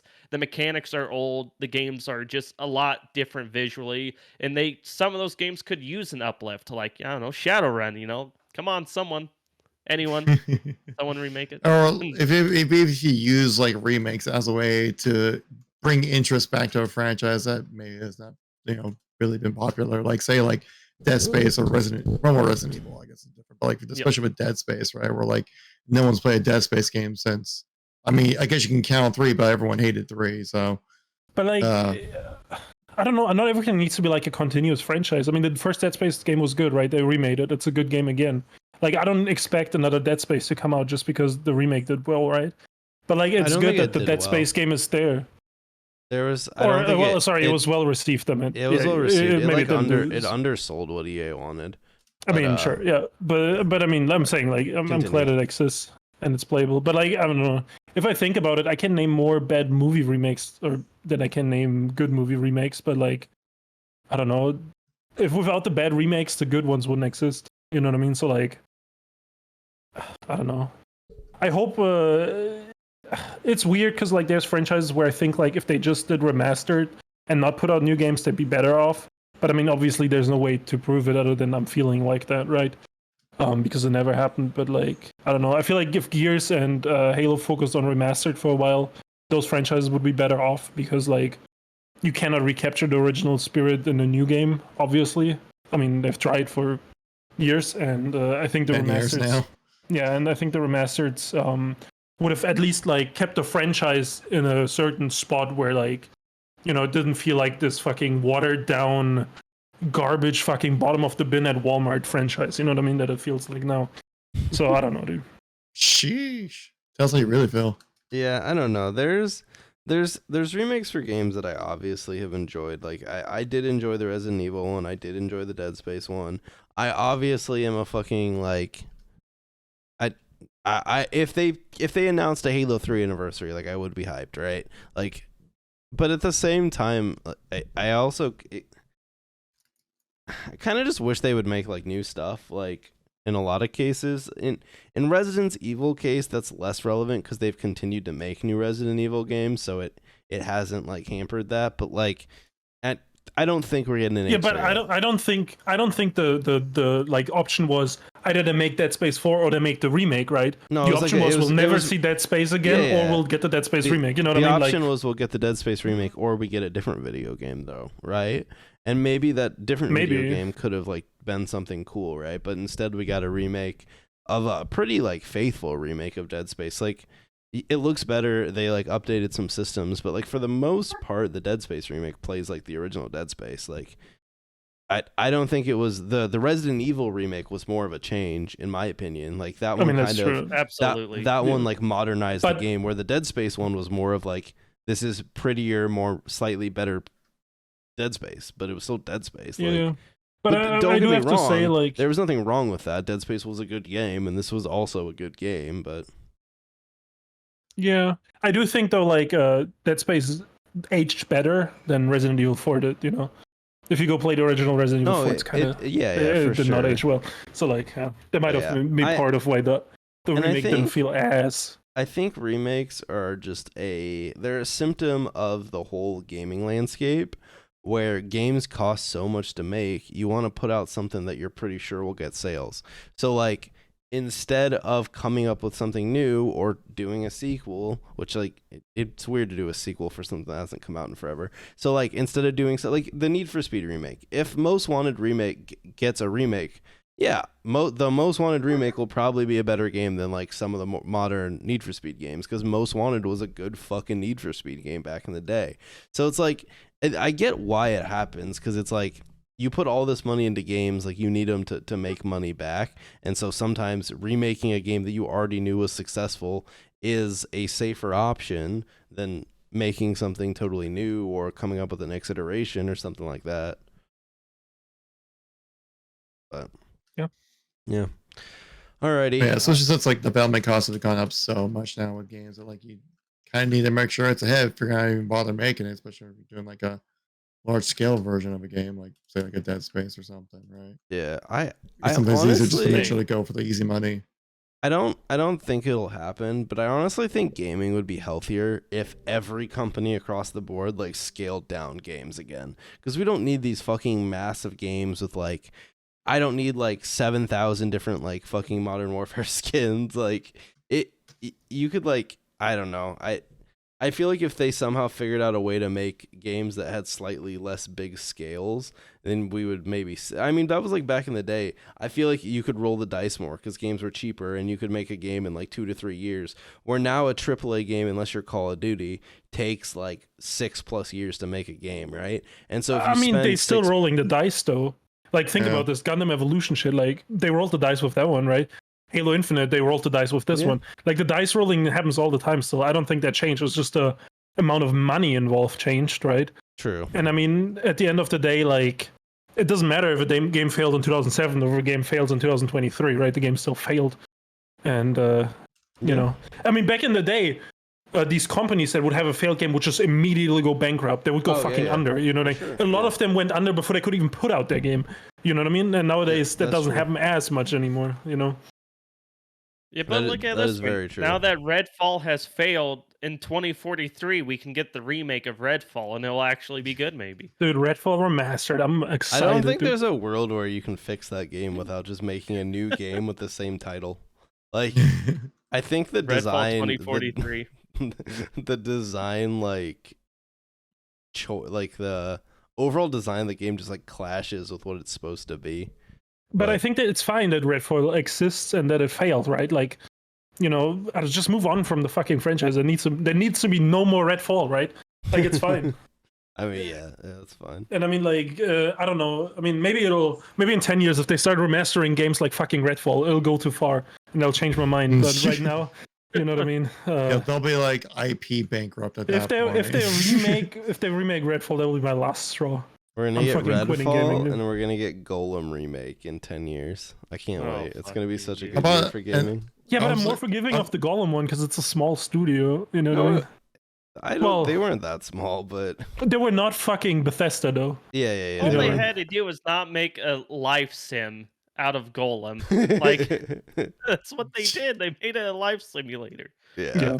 I don't know what they were thinking, but yeah, I mean, to be fair, Arcane Austin was also small as fuck by the time the game came out because all the employees quit. Employees left. Yeah, I mean, yeah, and I mean, like, with the Golem, like the studio head had left beforehand and stuff. You know what I mean? The founder and all that shit. So I guess maybe there's a lesson to be learned about retaining your employees and like not working them for fucking 120 hours a week like slaves. You know what I mean? Like maybe people would be fucking making better games and be more forgiving if they wouldn't be worked like that.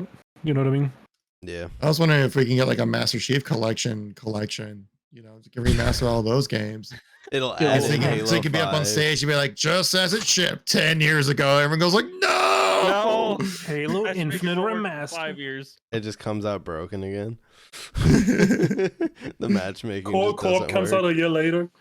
Add it to the list, right? Or like all the sorry we messed up your game posts from developers. I do hope they release Halo 3 Anniversary and the co-op won't be there at launch.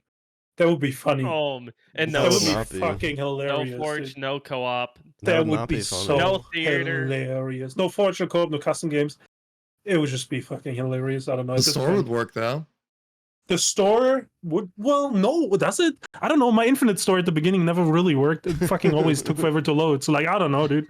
I don't even know if the store can work. Store and Battle Pass will always work, guaranteed. The Battle Pass did always work for me. That's the base level of the game, and then you build up from there. Yeah. And you get a well supported, well-rounded game. You wanted map pack? 80,000 players. Here's the Forge pack. Here's the theater pack.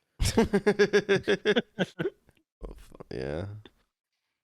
Just what we need. Thank you so much. Greatest company ever. All right. But I mean, like, Halo's back. Oh, yeah, sorry. Oh, Halo's back. All right, dude. You should just fucking wait, Kevin. It's coming. Eventually the bar will be so low that Halo can be back. It's like an increase of 20 players. Oh gosh. All right. Why don't we do questions? I'll pull up the screen over here. I just hit a button that doesn't do anything. Okay. All right, so like I explained last time, if you want to submit questions for this portion of the show, day of the stream, day of the podcast, I put out a tweet. You just respond below and put your questions. Eventually, if we start getting too many questions, we'll revamp this. But right now, we do not. So we'll make our way through. So the first question by Coma is, and we talked about Exoprimal a ton, but I'll just direct this one to you, Jared. So what are your thoughts on Exoprimal's approach to player interaction within the combat and story? Well, the story is like non-existent basically, so I don't think it's done very well mixed into a matchmaking system.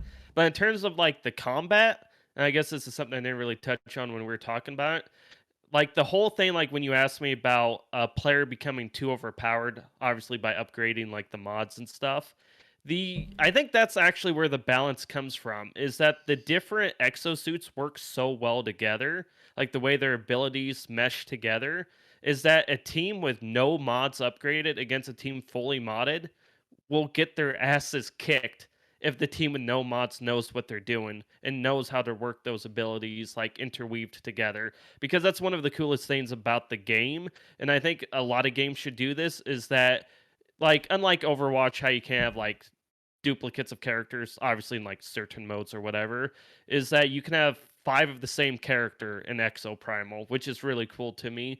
Or better yet is that while you're in a matchmaking match, you can actually get out of your suit and jump into a different suit on the fly. So you can change your class basically mid-match, or even in the middle of a gunfight. You can like hide behind cover, jump out of your suit, jump in a new suit, and change how you're fighting that battle. And I think that interaction there is a really cool feature. And I think a lot of games should have some kind of system like that, or more should try a system like that. I think it would be cool anyways. Did you ever play original Overwatch beta when they didn't have the like the character limit and you could just play like 5 of the same character in quick play? Oh yeah, it did have that. I played it. I just don't remember It because was it's pretty Overwatch. fucked. There's a reason they got rid of that. Yeah. The original competitive matches were like that too, so you could have like multiple of the same tank and stuff. Yeah, but Overwatch is kind of purely PvP or however you want to put it, where Primal has like all the dinosaurs and stuff. So yeah, it's all a right. bit different, but Well, that's that question. All right. Here's a two-parter, and Kevin has to leave pretty soon. So Kevin, whenever you need to leave, just disconnect, and you can like wave bye, and then just tell everyone you hate them. Well, I guess I'll just do it now. I hate everyone. I hate gaming. Yeah, this is it. So no, I actually kind of need to hop off, but it was good chatting with you guys, and for sure. Next time. Thanks for joining us. See you next time.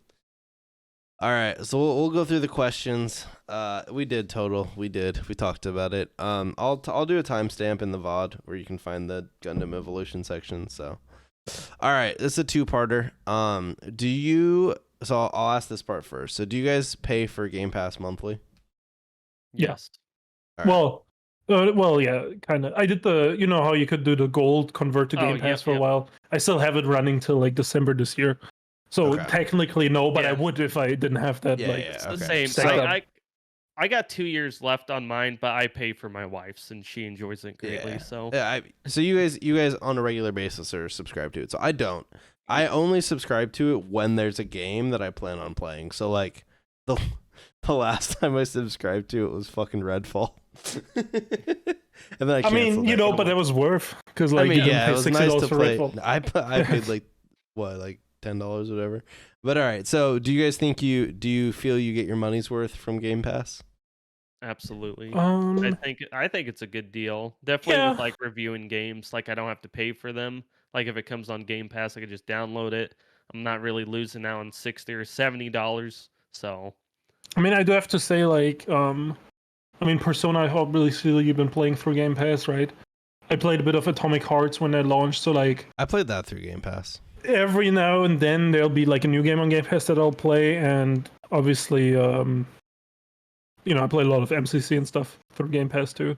I don't think I ever bought the game, or maybe I did, but I never bought ODST or whatever add-on you can get, right? So there's that, but I mean, like, there has been months I have to say where I probably could have like not paid for Game Pass, right, and gotten away with it, because it wasn't anything. But like, I don't know. I mean, maybe in the future I'll cancel, like, if there's a month where, like, because, like, if I'm only playing Rainbow Six Siege for 30 days, like, I don't need to pay for Game Pass, you know what I mean? Like, no. So, I mean, I think overall, though, I've gotten my money's worth out of it over the years. So, yeah. Fair enough. I mean, when I do subscribe to it, I get my money's worth. I mean, I always do it to try out a game, and then if I like the game, maybe I'll pick it up. Or usually it's been like Atomic Heart or like Hi-Fi Rush or Redfall, and like Hi-Fi was fun. And like Atomic Heart wasn't really my jam, though I don't think it's like a horrible game. And then Redfall obviously like sucked. I played for like 2 hours. I will never play that game again. So, but like every single time I've done it, like I felt like like that was definitely worth my subscription fee. Yeah, and I mean, like, I don't know.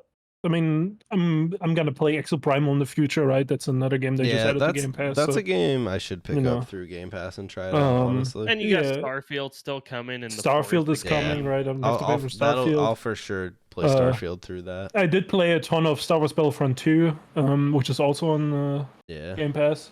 Eventually, when COD comes to Game Pass, that's gonna be awesome. Because then, like every year, when I fucking buy COD to play it for like a week. I don't even need to do that anymore. I'll just buy Game Pass. Yeah, it's been nice. It's insane to think that like I've bought COD every year for like since Don't Modern say Warfare it. 2. So like Don't I say won't have it. to do that anymore. Too many years of buying Call of Duty. Some years I would even buy it like twice. You know what I mean? Because like because there wasn't crossplay, right? Yeah. So Yeah. one year I knew I was really excited for Modern Warfare 3. I knew my girlfriend at the time was gonna give me the Xbox 360 version for Christmas, right? Because I was gonna get an Xbox 360, but I still fucking bought it for PC on launch day because I couldn't fucking wait.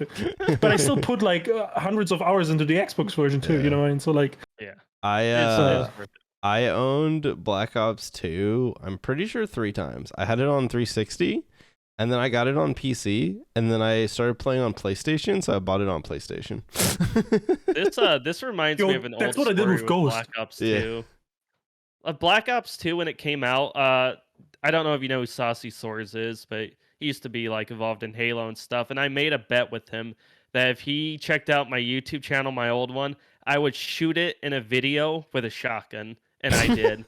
It was so glorious. Like I wish I still had that video. It was so people were so mad at me for destroying the game.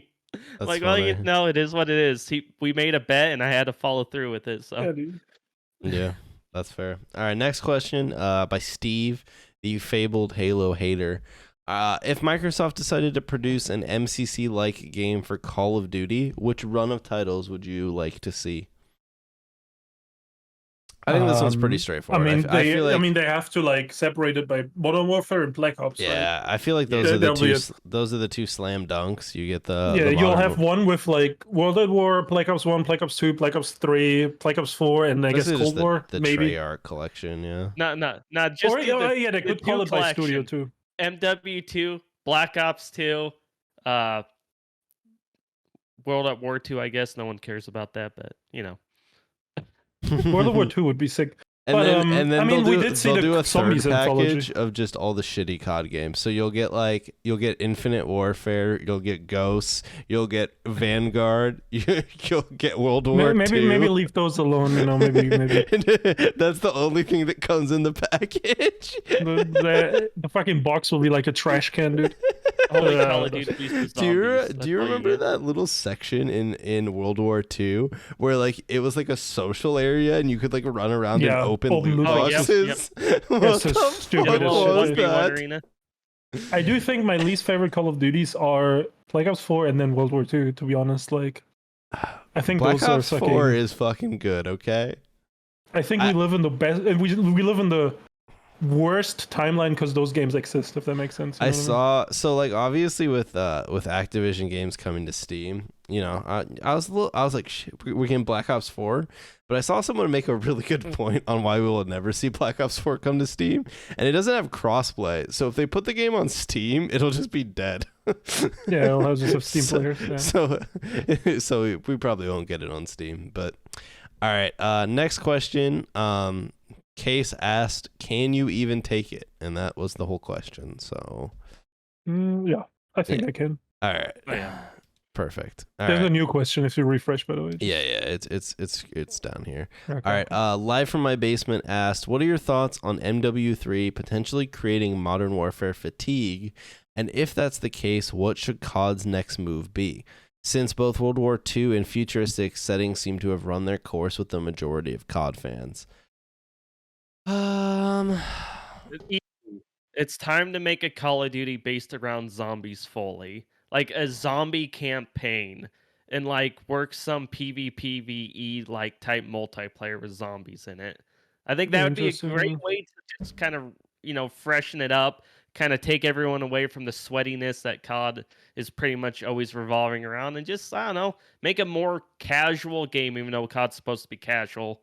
I just think it would be really cool because everyone loves zombies. I think people have been wanting like a zombie type campaign for a long time because there are interesting stories, you know, in these like characters in the different zombie, whatever you want to call it, universes. So I don't know. I think that would be a cool idea. That's what I want to see anyways.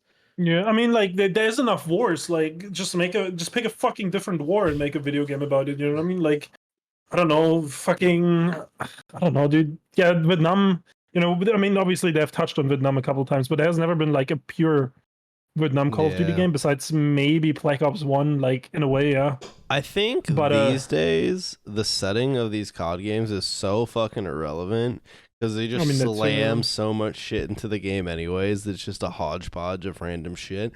People don't give a fuck about the campaign anymore. The only thing that matters to these COD games is like, is it futuristic-y? And if so, like, even then, does that... It's basically just the gameplay. Like, is it higher time to kill? Is it lower time to kill? Do they bring abilities back?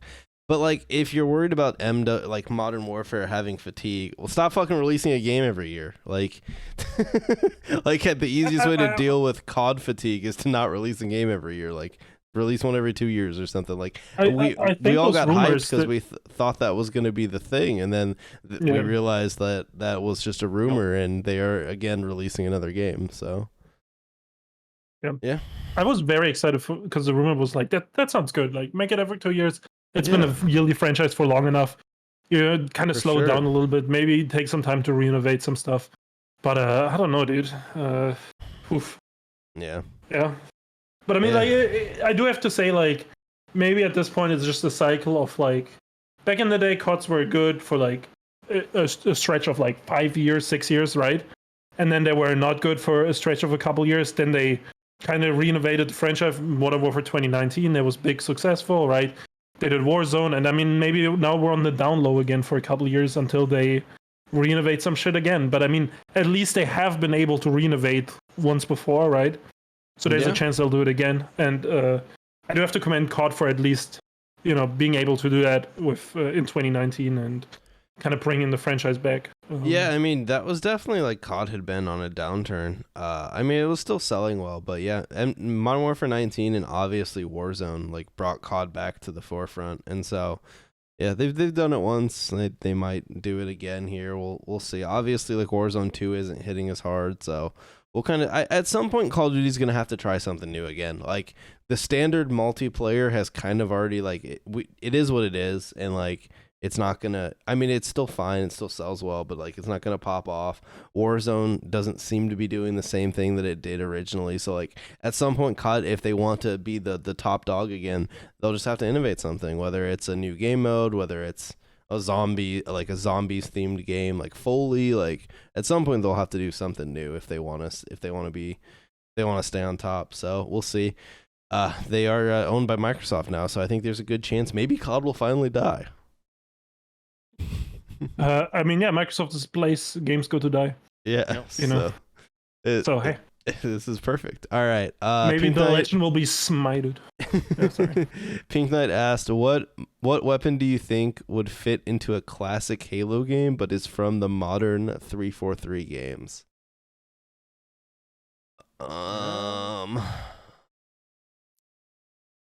Railgun. Oh railgun that would be a great power weapon. Yeah, the railgun would have been perfectly fine in like H3. That's a good one. Banger. All right, Luke, do you have a guess there?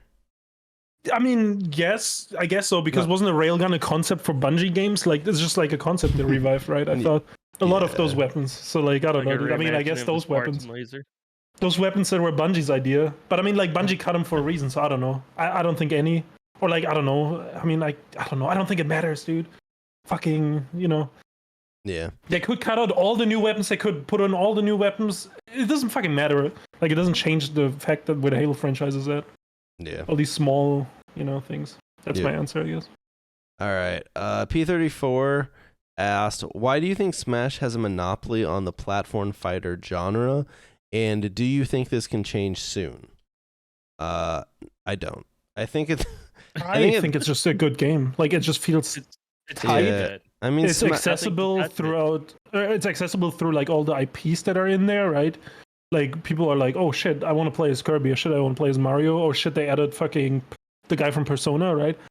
You know, I think Nintendo is just a beloved company, and the IPs they have like a huge following, and Smash Bros is just like a accumulation of that, and the gameplay is tight, so like that's just a good, you know, a good basis for a game. And I don't know, people still to this day host tournaments for, what is it, Melee, I think, which is Melee. GameCube, or I think the GameCube version. I think here's my maybe hot take. I think the reason that no other platform fighter has ever grown to any reasonable size is because platform fighters are a very, very niche genre that isn't liked by a lot of people. The reason Smash is big is because it's Nintendo and it has Mario and it has fucking the Pokemon characters in it, and it has... This is also a thing. How many times have I just like been at a friend's house like throughout the years and played Smash on a Nintendo console? Like I would play Mario Kart, you just hop on, fucking battle your friends and shit. That's a big thing. That it's like partly a party game too, right? And a lot of like the other fighting games don't have that accessibility. No, I think a lot of the other platform fighters try to be like the competitive side of Smash, which is like such a small, minuscule portion that like focusing in on that is like. Obviously, the reason that Smash is big isn't because like Smash Ultimate or Smash Melee has tournaments today. It's because people just played in their house with the fucking Smash ball and all the items, and it's like a super casualized version. Also, you can't forget like with the Nintendo Switch, you got the 2 Joy-Cons on it, right? You just take your Switch to a friend's house, pop them both off, and you can play co-op just like that, like anywhere, easy. And I mean, like even back in the day, like. I don't know. You just have a second Wii controller. Like I don't think they were too expensive. Like I don't remember. I don't think they were like $60 controllers. But maybe I misremember it. And like you just play with your friends at at a party or some shit. I don't know. And I mean, also Smash has been around way longer than any of the other platform shooters. Or platform fighters. So like I mean, that's also part of it, right? Nothing hit like the 1990 Smash. You could ask the same question. Why has there never been a racing game to rival Mario Kart? Right? It's arguably the biggest racing game in the world, right? And I mean, like I don't know, same reason. It's accessible very casually. And you can still play competitive. I mean, I'm sure there's people who play Mario Kart competitively, but Mario Kart 8, I think, had like one of its best monthly sales like a couple months back. Yeah, so it's a most sold Switch game. Like I don't know. I don't think there's a racing game that sold as much as Mario Kart 8. But maybe I'm mistaken. No, you're probably right. I think a lot of it just comes down to like Nintendo still does like party games, like they're still the party game platform, whereas like a lot of other platforms, like no one really like couch co-ops like an Xbox or a PlayStation anymore. Or I mean, because they have fucking killed it themselves, right? The big franchises didn't have split screen couch co-op, and like at that point, like you just lose these people that want to play it for fun. You know what I mean? But like I think like the platform fighter genre and like the kart racer genre are just genres that are better played when you're like hanging out with your friends than as opposed to like online against randoms. Like no, I'll if I go over to a friend's house and they launch up Mario Kart, fuck yeah, I'll play. If you ask me if I want to play 10 random people online in Mario Kart, absolutely not. Like that doesn't sound very fun, but like playing it with your friends is a really good time. So I think that might be part of it too. Obviously, like you said, I mean, Smash has been around for fucking ever. Like it is the top platform fighter. It just is what it is. And the IPs that are in Smash did not fall off, right? Yeah. Mario is still strong. Animal Crossing is stronger than ever. Fucking what else is in there? Donkey Kong, I mean, used to be stronger maybe, but like it's still relevant, you know what I mean? I'm trying to think of the other Nintendo franchises. I'm sure I'm missing some, but like Metroid, the remastered, done amazing. Kirby. Yeah, that's what I'm saying. Like these franchises are all still around. They still get games. Nintendo never stopped. And I mean, like that just is part of Smash. I think without all that around it, Smash wouldn't be as popular. But because it, has all that support from like the characters and their games being good, like it's just been the dominant force in platforming and like and platform fighters, and that's just it. Yeah. All right. Last question here, and we kind of covered on this one, but we'll retouch it a little bit. Maybe we have a different spin. So Evolved asked, how will the merger impact Xbox's view of their existing games? So will games like Halo be forgotten? Indie games, will they get as much spotlight? Why would you bother from a financial perspective when you have COD plus more? I guess I'll go first and you guys can go. I think one thing that like people forget is like Xbox has already like bought in other big publishers, and they've kind of shown that they keep them like fairly separate. Like Bethesda's still doing their own thing. Like I think Activision's still gonna do their own thing, and Xbox is still gonna have like they're more like first part. Like it's all first party now, but like Xbox still has like the Coalition and like 343 and the Initiative. Like they're more like Xbox studios than like Treyarch is, right? But like obviously, I mean, COD's gonna make more money than all of those games, right? But like I think Xbox is still gonna want to put out other games, because if they fall back and only like rely on COD, then if COD falls off, they're just fucked, right? But if you continue to make a healthy platform or a healthy like ecosystem full of all sorts of different shit, like think all the shit that was like announced at the last showcase, like it's tons of different stuff. It's like RPGs and like there's some shooters and stuff like that. So they have like a lot of different. They're going a lot of different ways. Now, if we're talking like the old franchises like Gears and Halo, yeah, they seem to have moved on from those. But I don't think that's really impacted as much by the Activision merger as it is just the fact that Halo and Gears suck. Yeah, the quality. I mean, like... I was going to say, that's kind of the good thing about having all these acquisitions, right? Because they can actually take Gears and Halo and put them on the back burner and be like, all right, what do we need to do with these franchises now? How do we kind of bring them back? How do we need to reconfigure our studios to actually make a good Halo game, make a good Gears game, or Perfect Dark? Like, what are we doing with that? Like, we have all these other games here now. We have all this stuff coming in the Game Pass. Like, we can actually take our time. Halo's not the only thing we have going now, so now we can actually try to make it proper before we bring it back and actually, you know, have a meaningful impact on our player base with this game we make. So I think it actually does a lot for their first party games when it comes to that. There's no more pressure to have to put out a Halo game, to put out a Gears game, or whatever else game that they're working on. Like, they can actually take their time now and not try to rush it.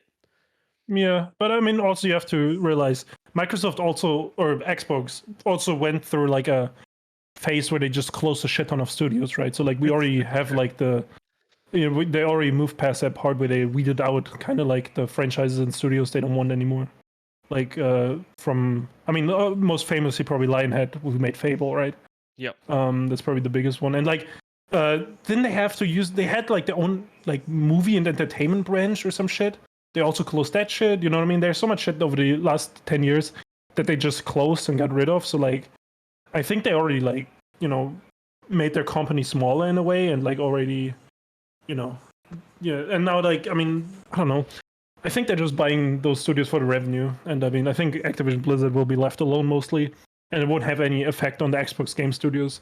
Yeah, I think they'll be separate. Yeah, I think. I mean, they might like profit from some stuff, right? Like putting games on Game Pass and stuff. But like, besides that, I think the studios themselves, because like at that point, you know, they bought this fucking expensive ass studio or publisher, right? And then they start mingling around or like fucking moving shit around, and like, you know, maybe the fucking $70 billion investment won't be worth $70 billion anymore if you fucking mess with it too much. You know what I mean? It's also high risk. You know. I think in the same way that we've seen Bethesda still do their own thing, we're going to see Activision do their own thing. And I don't think you're going to see Microsoft step in and override what they're doing, is unless their shit starts, unless like, I mean, Activision, like arguably, like Blizzard arguably has gone downhill, but like, unless they truly go downhill where they're not like making money anymore, I don't think you see Microsoft come in and do anything too crazy with what they're doing. I think like they'll still continue to have other studios that make other shit. Yeah. And I mean, like, that's one thing. Did Bethesda really change? Like, the people all have all these hopes for Activision Blizzard now. Like, it'll be safe. World of Warcraft will come back. There will be good World of Warcraft expansions. But like, I don't think any of that will change much. Because the recent WoW expansion was good.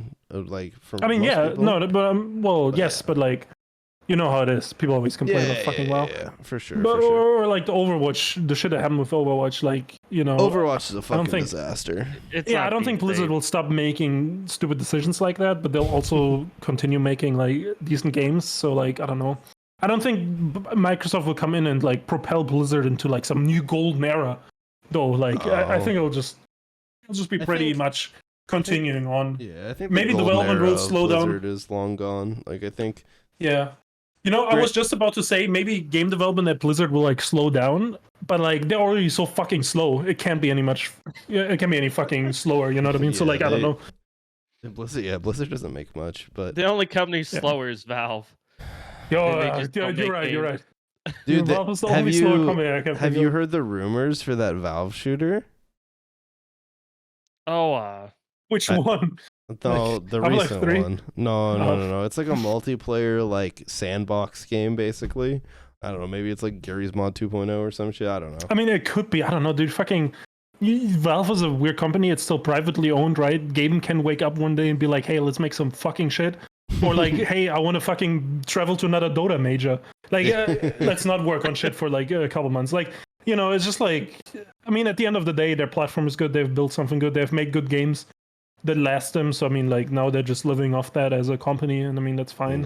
Yeah. I think that's better than like putting out something when you know you can't deliver, right? Which a lot of games run into, and yeah, that's fair. Half-Life 3 can never deliver the expectation it has, I think. So at this point, it's better not to make it. you're right. Just remake Half-Life then. I mean, maybe, but like we already have a Half-Life remake, like Black Mesa, right? Like, Remake it again. I mean, maybe, but like, I'm just saying, like, but like the fucking money they would make from a Half-Life remake is nothing against the money they're making of like Steam and like Counter-Strike. You know what I mean? Yeah, for sure. So like, there's no point to make like a half, or like even if it's a good remake, there's no point to make it just, I don't know. I mean, you see, there's enough fucking interest in these games that is a community project essentially that became a game that remastered one of the games and they were okay with it, right? Like, I don't know. All right. And I mean, they're making Counter-Strike too, right? Like that's fucking dude. Wasn't it supposed to come out this summer? I think the summer's almost. I mean, it's still over, summer. Valve. Wait, summer doesn't end until August 31st, right? All right. Well, I don't think it's coming we got out before time. August 31st. So. I mean, maybe it'll launch into open beta. Maybe you'll get a code by then to try. fuck Valve. All right. They Do you tweet have to out. get a code, or how does it work? No, you like open the game and it tells you have it. But fucking Valve, the Counter-Strike account on a weekly basis tweets out a new update. And every time I get the fucking notification, I just open it like, oh, cool, you added a new map to the goddamn game I still can't play.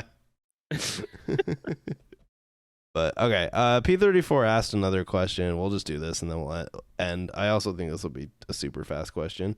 With Activision being bought by Microsoft, do you think there's a chance we see some Xbox exclusive be brought to PlayStation now that COD is not a threat? No. I think you will not see any Xbox games on PlayStation besides COD because they literally had to make that concession so that the deal could go through. After the 10 years or whatever, I don't think you see COD on PlayStation either. So unless PlayStation makes that one could change. That one could continue on. Yeah, PlayStation is a big platform, and like it depends on the future. Because and maybe they cannot afford to lose the money from PlayStation because like I don't know, the 8 people with an Xbox don't pay the same. You know what I mean? So yeah, that's possible. You might still see COD on there like that. I don't. It would be interesting if they start putting games like Halo on PlayStation, if PlayStation allows it, obviously. Yeah, I mean, I don't know. The interesting thing though to think about is like Marathon is going to be on Xbox. Yeah, but I mean, because like Sony doesn't want to. I mean, like I don't know. Well, I guess so. Yeah, Xbox. Bungie wanted to stay basically third party, even though they're first party. Yeah. Right, that was part of their contract when they joined Sony. Yeah, but Bungie probably has more like pulling power than pretty much most of. That is true. They probably, with all the fucking company like chains they've been put into over the years, they probably figured out how to fucking set up a proper contract with Sony. They got fucked by Microsoft, they got fucked by Activision. Now they're like, hey, let's not get fucked by Sony too. Well, hell, look at Bungie. They just walk around Sony studios and tell them their live service games suck. They need to change them. I mean, that's smart. Ask the fucking developer with fucking 30-year history to fucking look at your game. Maybe if more games did that, we wouldn't have fucking such ass fucking live service games. Yeah. Alrighty. Well, I think that wraps up the old pod. Yeah, I think that'll do it. Next episode, I think, will be a Destiny episode. I think we're gonna get a Destiny guest on, and we're gonna talk about the state of Destiny. Ooh, I'll play some Destiny before. So I think that's the plan. I have a guest in mind as long as he is free. So it should be if not, I can ask Dim, who's a friend from Xbox. Oh yeah, that'd be fun. He plays a shit ton of Destiny. So. But yeah, I think that'll be fun because it also ties into like the future of Bungie stuff too. So I think that'll It'll be a good topic. But yeah, I think that'll do it. I appreciate everyone for watching. The VOD will be up on YouTube tomorrow if you want to just leave it playing on your browser. I wouldn't be sad. Other than that, like the clips and stuff that we put out. It's helpful. All that good stuff. Review us on the podcast platforms, although I honestly don't even know how to check that, but I do post it.